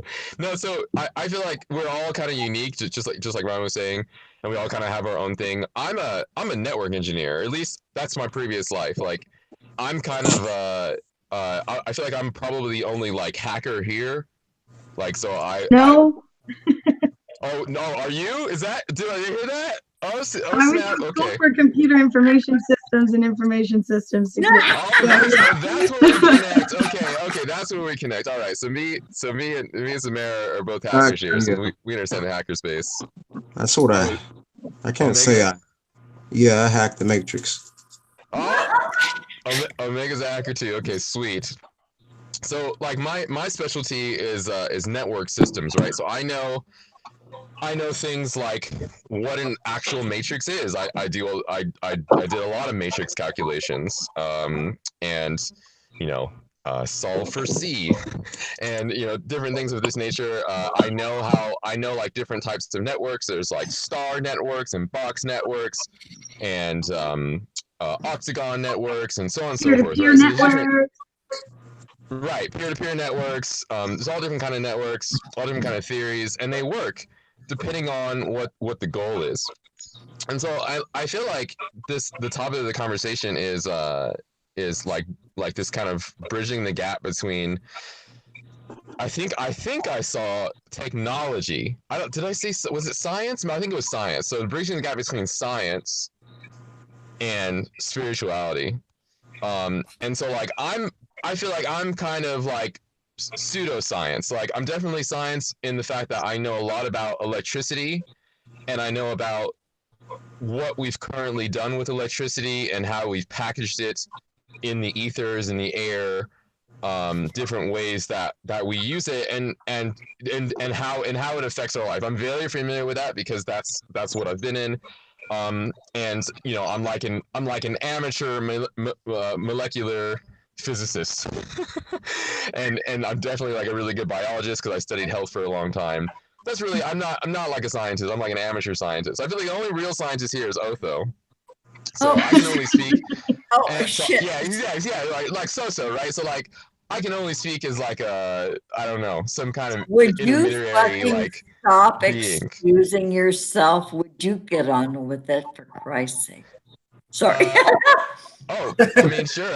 I'm just expressing. So anyway, so I think that with bridging the gap, on my side, I almost feel like computers have already bridged the gap, and so I actually use the sort of metaphysical definition of the entire computer world as a bridge for science and spirit, and it has a lot to do with like economy, actually, and the science of economy. And I think that's the reason why, one of the reasons why this has been discussed by a lot of different scientists on like why human beings are in the age of electricity right now. And one of the reasons why is actually for the same reason that we kind of are like destroying the planet, which is darling, darling, I am so glad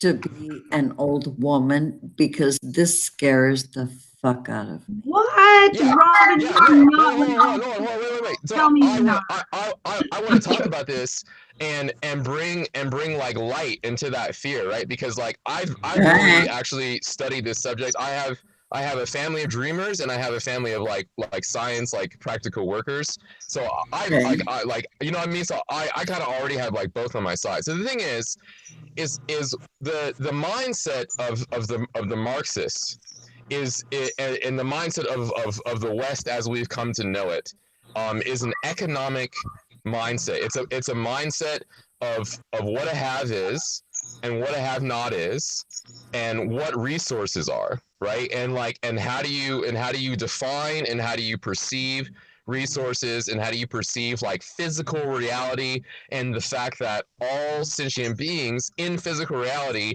seem to need energy to exist, and where does that energy come from, right? It's like super basic, and it's an economic standpoint. Now, I'm not necessarily saying anything wrong or right about Marxism. I personally have my own ideas about Marxism. I think there are better ideas, but that's where we're at, right? And that's kind of like a big root. And the fact that we have that spread around the world is actually the same reason why we easily went into the computer age. Because the computer age and binary code of 1 and 0 is actually very much tied to economy, and that's how really a lot of the computer aspect of our life works is through an economic tracism of resources, and that particular resource is electricity, and how you share electricity. And this goes back to Nikola Tesla, and how we have AC in our houses instead of direct current, instead of DC, right? So this is like, it's like really big.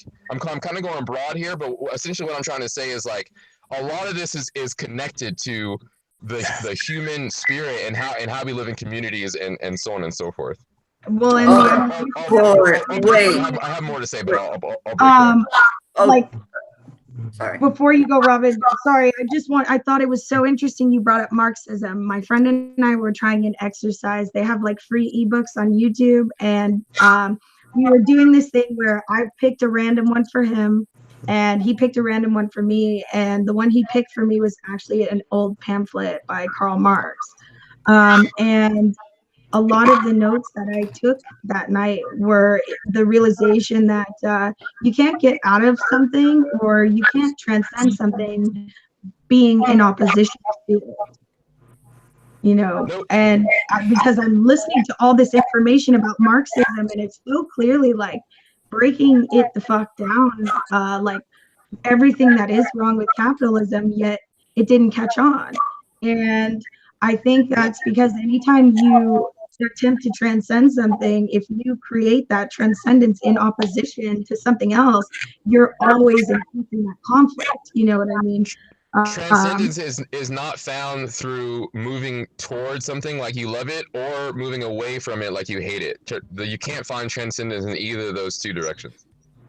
Exactly. Can I just say see you later to everybody? Thanks so much for the download of each other's consciousness. It was really nice. But I gotta thanks check for out. being on here, CJ. Oh, CJ, it was so Thanks, good CJ. to see you. I wish you good sleep, dear. Thank you. CJ, thank you so much. No, thank you, mate. I watched the interview between Zamara and Donya, and I really enjoyed it. It was nice to see, mate. You got lots of info Yeah. in there. It's beautiful. Yeah, I liked Thank you. it. You're the Christ. Oh, yeah. He's the moderator. Yeah. Thanks, CJ. Good night, dear. Or good morning.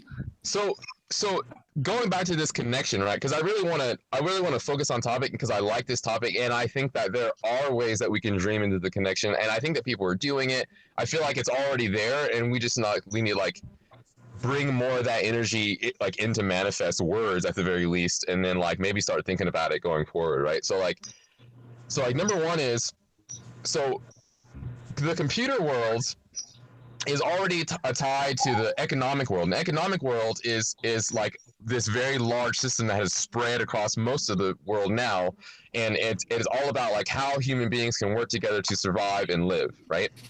And the thing is that spirituality is like you could say that spirituality is kind of like the core sort of reason why science exists, right?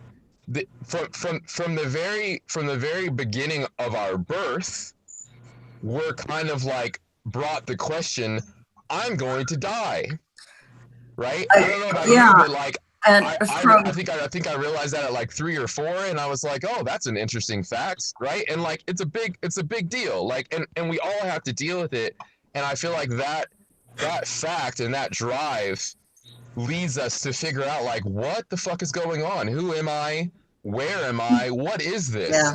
And that's kind of like the core of like science, like the natural sciences, like physics, right? Oh, wait. Go ahead, Rob. Sorry, I've interrupted you. Thank you. I'm pulling my status as the old lady. Yeah, from birth, it happens. Okay, I lost my train of thought. I interrupted and I lost it. It's all good.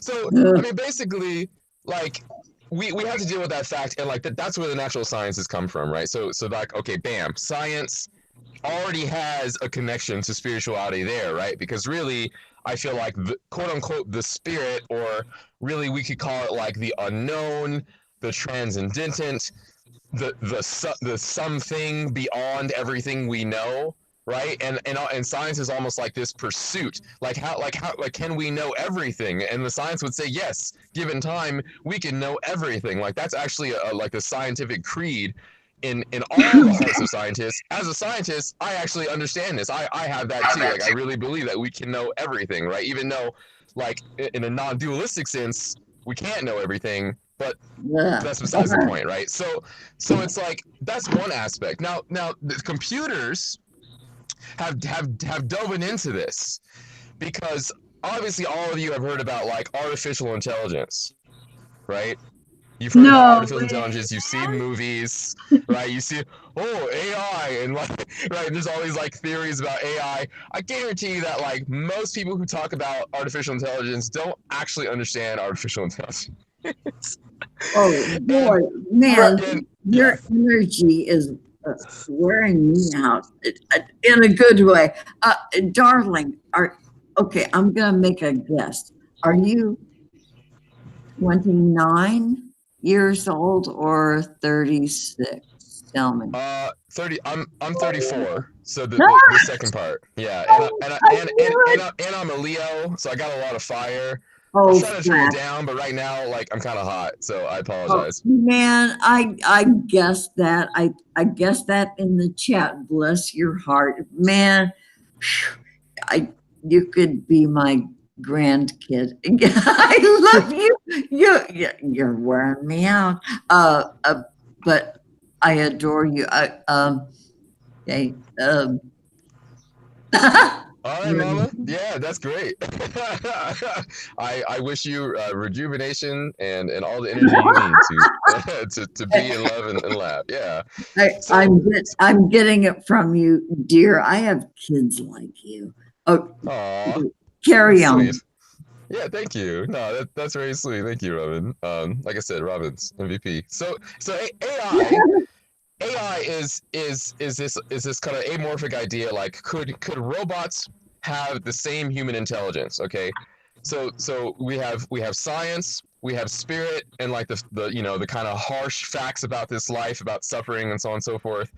And then like the scientific aspiration to really resolve all of humanity's problems, even to the fact of maybe even creating immortality at some point, right? And then we have AI and robots and computers and like binary code, and different types of code, which I'll talk about in a second, that almost seems to recreate the same thing, right? So there's this idea that you could have a technology that is sentient and is birthed. It is conscious of itself just like human beings, which means that it would have some kind of beginning and some kind of end. All things in time have a beginning and end, and that would have it too.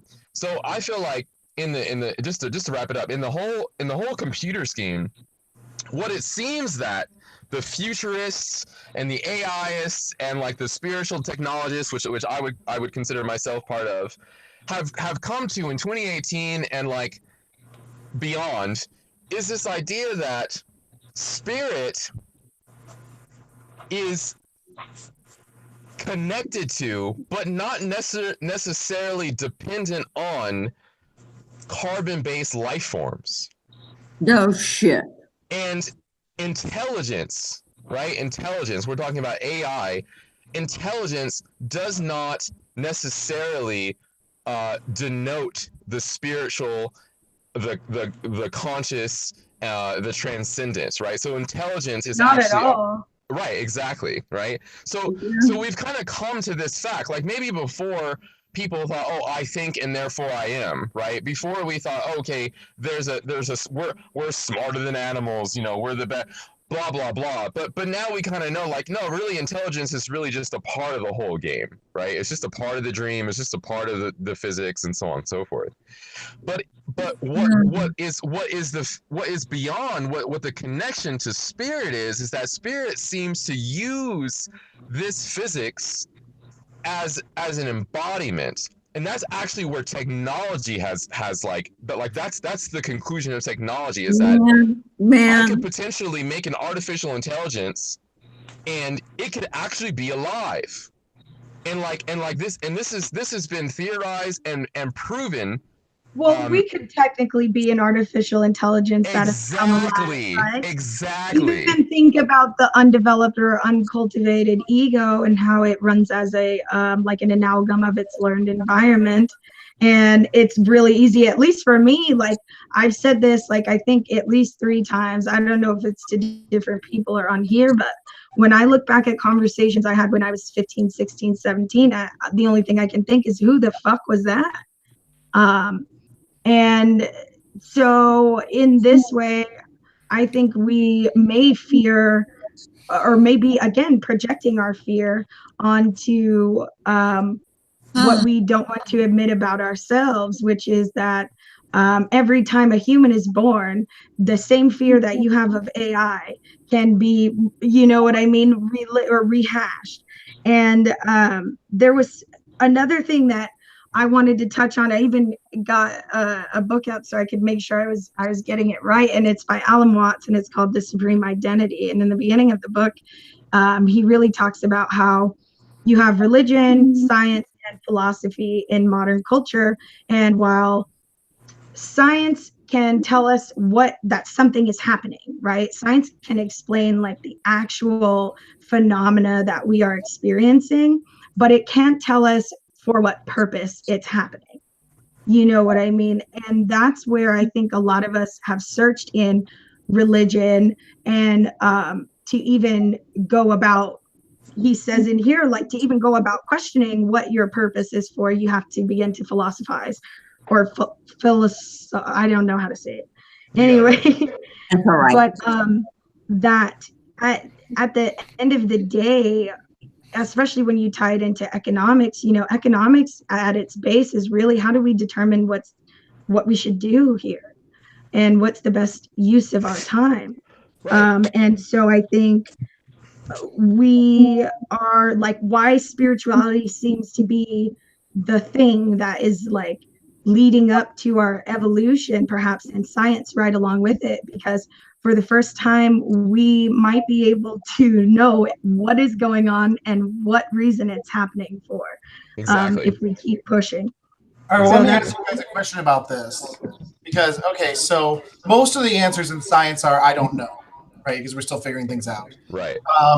So why is it that people often claim a scientific knowledge, a la like, oh, I did my research kind of thing, when they're trying to justify something, they often choose like, you know, a science kind of or pseudoscience kind of based argument for things. And how do we communicate the difference between something where it's a legitimate knowledge versus just saying that to justify your belief? Well, I say check it out on Snopes for one thing, and I would want to research the back of the claimants. I think it will evolve itself out. I kind of agree with both. Like, I agree with Robin in saying like there's fact finding space in the internet, and at the same time Zamara is like, yeah, honestly, it kind of will figure itself out. I would say personally, you're talking about like a one-on-one thing, right? So like, if we want to go one-on-one, we want to go psychology. That's also a big field of mine, and I feel like you have to just set the space.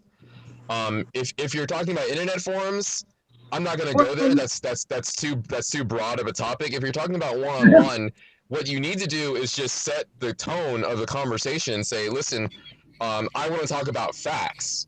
I want to talk about things that have been reproduced.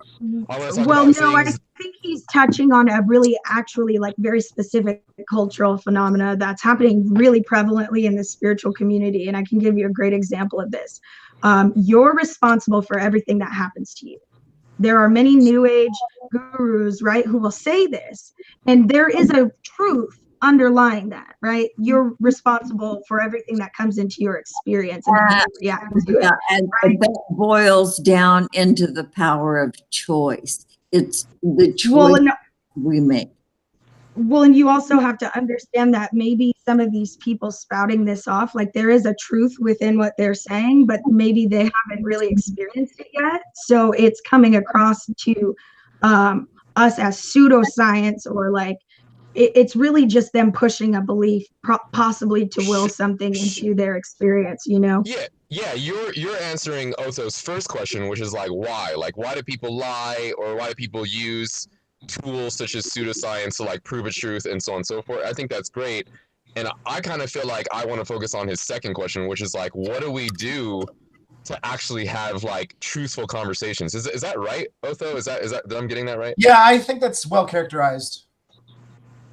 Yeah, so I feel like with the truthful conversation part, like you just have to set the space. Like that's it. Like it just comes down to like human to human, eye to eye, like way. You have to be like, okay, like this is where I want to be. Like I want to speak fact with you. Like I don't necessarily want to be in a dream world or a mental world with you. I want to speak like concrete facts, because I've done that to people. Like I know both sides. I know the scientists. I know the scientists. I know the spiritualists. I know people who actually see ghosts and they live in it. Like that's what it is. So you can't. Like you can't always speak facts, because maybe my fact is different than this person's like reality. They straight up just hear voices 24/7. So like I'm also a human, so like I've seen a lot of shit, right? So the thing is that when it comes down to what you're saying about like just having truthful conversation, you just need to have a one-on-one and say like, this is where I'm at and this is the kind of boundary that I want. I think we're doing it right here. Right. I definitely I don't know. I need to go back and replay that, because I just read the question really quite a bit differently. And I kind of, I guess maybe I'm using like my most recent experience to relate it to, because like you said, like, both sides very well. And again, when we were talking about having compassion, right? Having compassion for people that are not woke. And really it's knowing that there's a truth on both sides. It's just like with science and spirituality, there's a truth on both sides. And it's actually like what we're doing all day, every day, which is kind of talking around the same thing in many different ways and getting caught up in like, no, you didn't communicate that quite right, like, or getting into issues of definition and things like that. I kind of got off on a tangent there, but what I've seen is a lot of that I don't think it's a tangent. I think that's a really common mistake that communicators make. That they focus on these trivial. I mean, you get the extreme is like grammar Nazis, right? It's like, I'm all about proving somebody wrong if they deserve it, but the worst way to do that is by telling them they have bad grammar. What's the fun in that?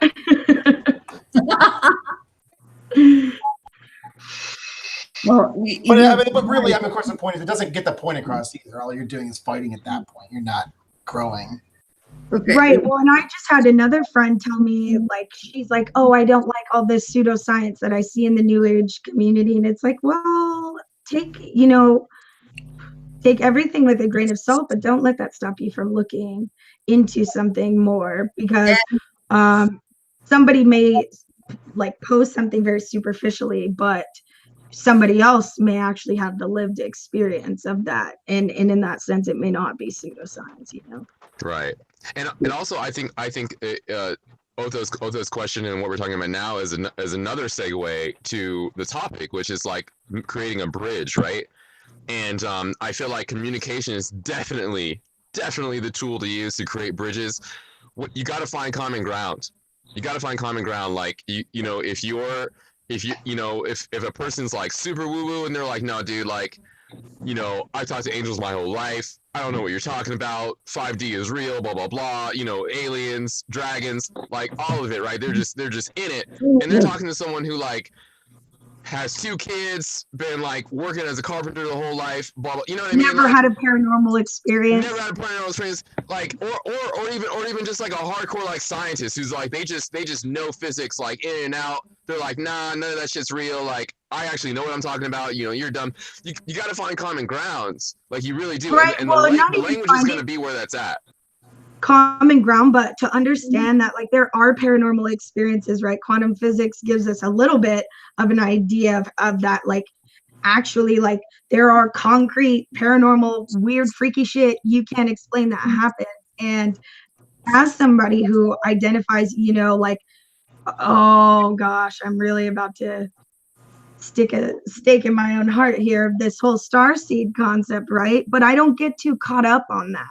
And that is one thing that I notice a lot with people who may be a little absorbed in the transcendental, is that they, like Gabe said, it's about setting space, because if a person is holding that in for so long and then they finally get to a place where they can let it all out, and also like being somebody who has had some of these experiences and can understand, like, yeah, I know that's how it is, like, to us, but we are still here, and we have to deal with, like, there are people that don't, resonate with these concepts and that don't see these things or aren't in these realms, and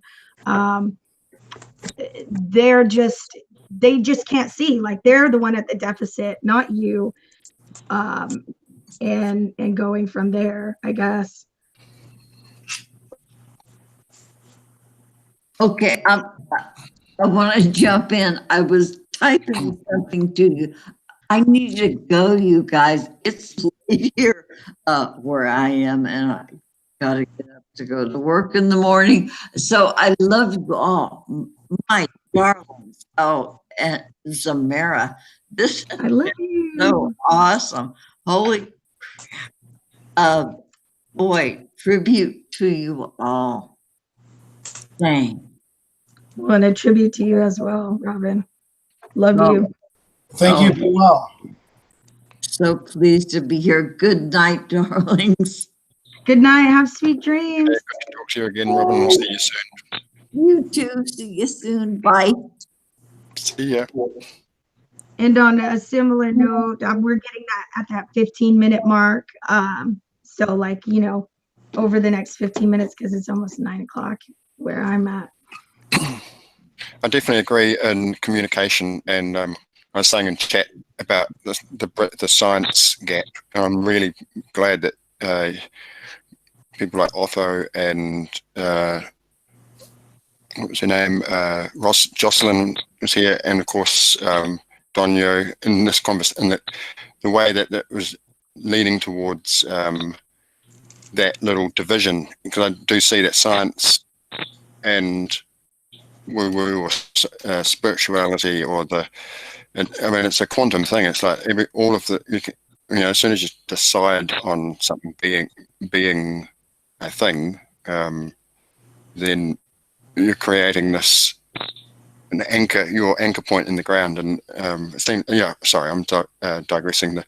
That science has become not science itself, but the word is a trigger, and it's almost like an archetypal division to trigger people, and so people use it as a weapon without even really knowing what they're talking about, but they'll attempt to use it, like the genders, all these different gaps, the gender, race, economic, blah blah blah, and it's I'm losing my train of thought.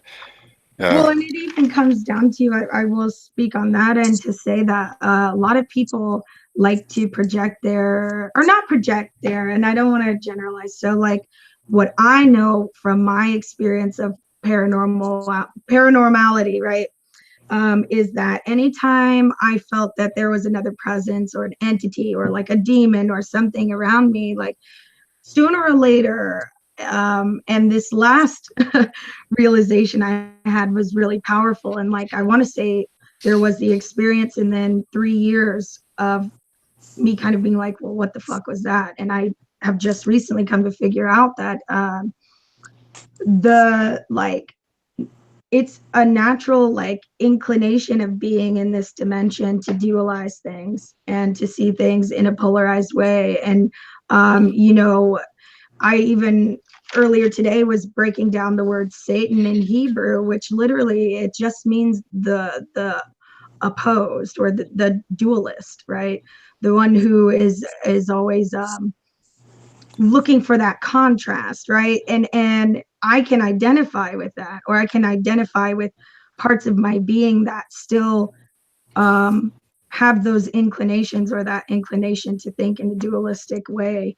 And the more that we start bridging these polarities and breaking through the boundaries and kind of, I guess, transcending that internal, sometimes demonic ego that can take hold of us, that's really what it's about. Who knows what our perception will be. There was one thing regards Donia was talking about computers, or I mentioned in the chat that the mechanics of a computer, like that, how we have a hard drive and RAM, and page filing, it's sort of similar to the human mind, the way that, well, from what I hear, that we're supposedly only able to think of 25 things per second consciously. We have all these other, involuntary movements like the heartbeat and blinking, and but that when we get overloaded, we start to page file, we start to edit things out. So we will create we'll use science or an excuse so that we don't become emotionally involved with things, to keep our vision within what we want, and don't necessarily, at the points where we don't necessarily know that we're doing that. And I think last week I mentioned about repressing things, where you forget that you've forgotten things. It's a form of editing, and I think that sometimes is the way in our communication. Somebody says something that they don't realize is a trigger word to others, and the other person's instantly wanting to go, oh no, but and they're trying to push that down because they don't want to deal with it, because it's going to overload their space. Yeah. Right, and I think maybe. Oh, sorry. Keep going.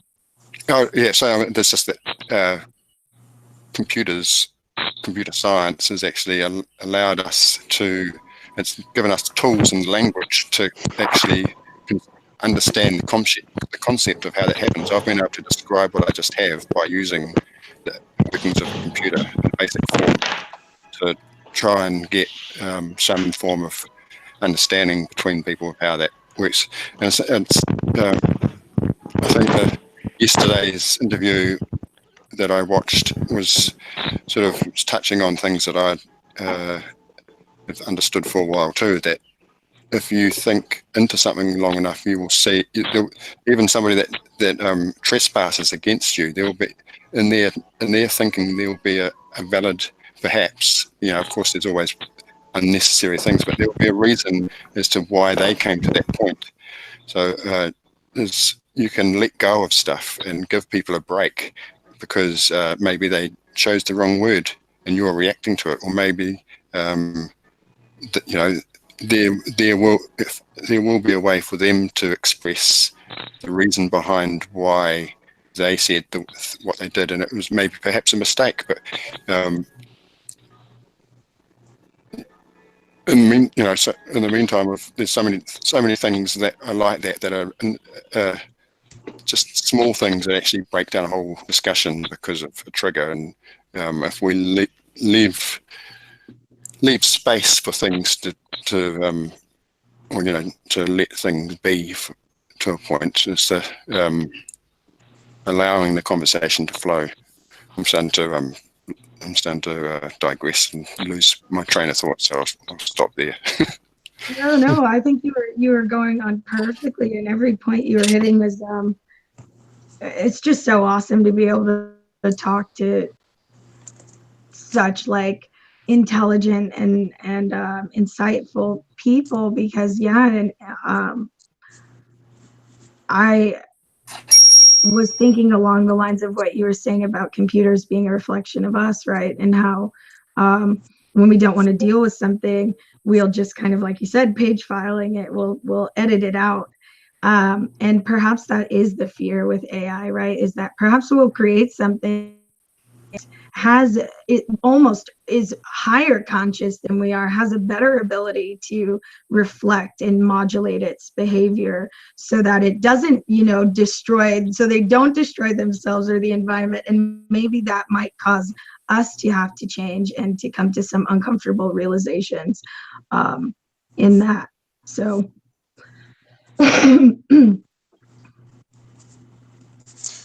that's a great point. Yeah. So sitting back a little bit, drawing while you guys were talking, just listening. But I guess we moved around a little bit. I think that was the last bit about AI, or how it was about, I think, technology relating to, I guess, us. And this is like a lot of things that I deal with. So I don't see a bias from difference from, of course, experience. And like, I wanted to touch up on some notes I wrote on that, actually. So it was about truth, I guess, and then what is real, and then knowing. It was something about these three things that always pop up in my head. Of course, I wanted to, it's not a question that you have to answer now, but it's a question I ask to people that I come near. And I'm saying, if you knew everything, how would you know? And then would you proceed forward to do anything, to go experience if you knew everything? Nonetheless, it comes to the part where you got to think of remembering in the same sense, improving things for truth. In the sense, if you knew everything, since we want to know so much, I'm trying to state this fact that we sort of actually do as a collective. The difference is we haven't connected back with each other. We can hop on Google and get any answer to anything. Doesn't mean you'll choose it as your truth, though, but it is a truth that does exist. Nonetheless, this sort of prohibits us from going to experience new things, for the most part, to do anything, to create what is new. So therefore, that so-called new thing, won't be, it's not something you can go look up. There is a new thing that we already have. We're all reaching for it. Nonetheless, we're pushing for it, at least as a collective. It's just, it's a stasis that I've recognized all the way through. That in which, can't be proven. This is sort of what shows up from the science point with quantum theory, quantum mechanics. I mean, it's something that can't even be proven, but we can try many things. We can go into an actual experience. We can play with it. Is what I stem from. I don't care about proof. I've never cared about knowing. So I tell people when I come to them, I said, I don't know shit. I said, I'm ready to just go and try things. For the most part, I come from like an artist standpoint where I just throw the paint on the wall or in the air, and then I try to run under it, for the most part. But what I'm getting at though is it's not all about knowing or knowledge as power, right? People say knowledge is power, and sorry, maybe I'm just piggybacking. No, you're good. That is people saying. Bring up the Kabbalah a lot because it's something that I really resonate with, and there's this theory of evolution of desires, right? And it's something that I have experienced, right?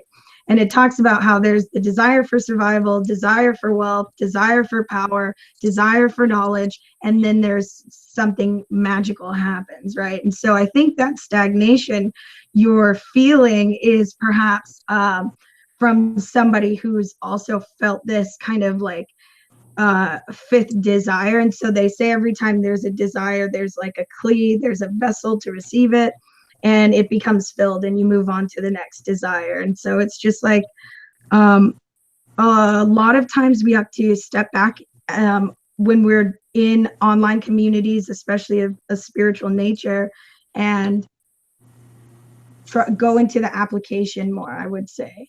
And it's just the cultivation of that fifth desire, which is like something from totally out of this realm of reality, and it's unique and it's just you. And that desire slowly over time, as it cultivates and it develops, because unlike in this theory, unlike the other desires that have a vessel to hold them, this one kind of breaks that mold open, and suddenly your whole being is transformed by this new desire to be. And I think that I don't know, just to kind of tangentialize onto what you were still gonna add, it's with the desires and everything. I guess what I was gonna continue is the part about truth and proving and these things. No matter what standpoint we're at, both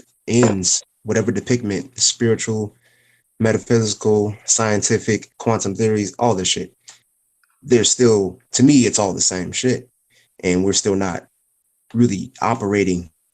Nonetheless, we don't even need to think of the idea of operating, or, like, I'm just saying, like, just moving is the whole point, like it's we have so many laws. We're sort of like cultivating energy and putting it to a truth, to a word, to an idea, and it still stays in that form. It's like the point is to sort of transfer on and keep going. For the most part, though, when you do want and desire, these things sort of solidify into these forms, So obviously, we'll make some thing called AI so it can show and prove to us, because we've already been sort of messing up a lot of things that we believed and took that as a truth, that we needed to be shown and proven that. So yeah, it'll come up and try to kill you with a sword or something, regurgitating all your all your information. But yeah, it happens. But I don't think we're at that most serious point. We can go on Google and have the thing take over your Facebook in 2 minutes, so, and or have an AI bot in a forum and it kicks you out for nothing. You know what I'm saying? Like, these are things that happen already.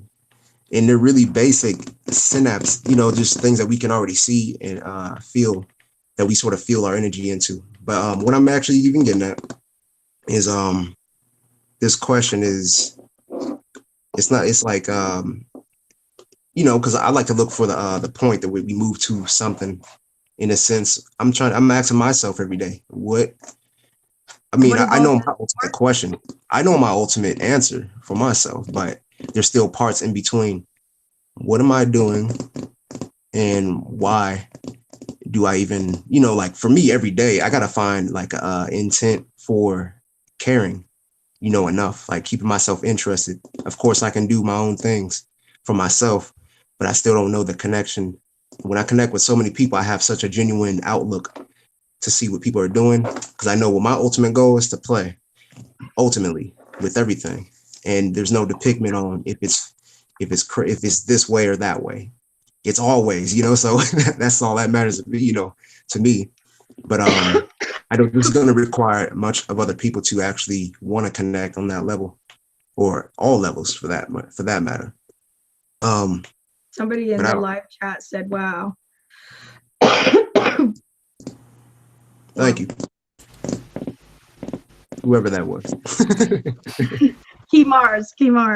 But it's 9 o'clock here. I'm sorry to cut you off, but I almost want to, because I want to kind of lead our next live stream in on answering your question. I think that would be a really kick-ass idea, is maybe in between now and then, if whoever's going to, join in again, try to really think on that point of what am I doing and why. And at least I'm going to, and I'm going to see what comes out of that. I just have an intuition that's going to be something pretty chill, so pretty cool.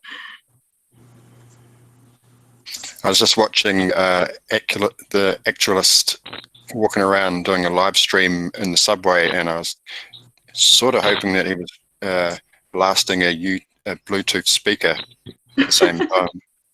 Oh my God, my mom and I were just talking about doing that the other day. We were just talking about starting to do a live stream somewhere just on my laptop at a cafe, and even using, there's this place called the Paradigm Shift, and this guy uses the free hugs kind of deal to spread the word about his community. And so utilizing that a bit to even invite people if they want to join up live. But that would take a whole lot of balls. So soon, but not yet. And with that, you guys, thank you so much for joining me. And I had so much more fun than I could have even imagined talking to you guys. And Otho, you're the shit. Like, thanks, guys. Yep. Yeah, thanks, Otho. I probably won't make it out to a writing meeting as the mayor for a couple weeks. Right. I missed it. What did you say, Donya?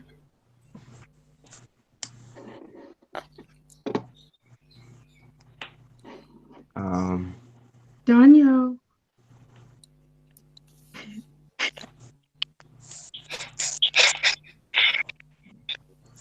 We're saying goodnight. We're saying goodnight.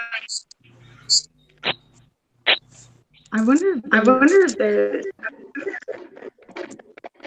like a really okay, you guys. I love talk with you. Talk with you soon. Bye. Yeah. Thank you, everybody. Bye.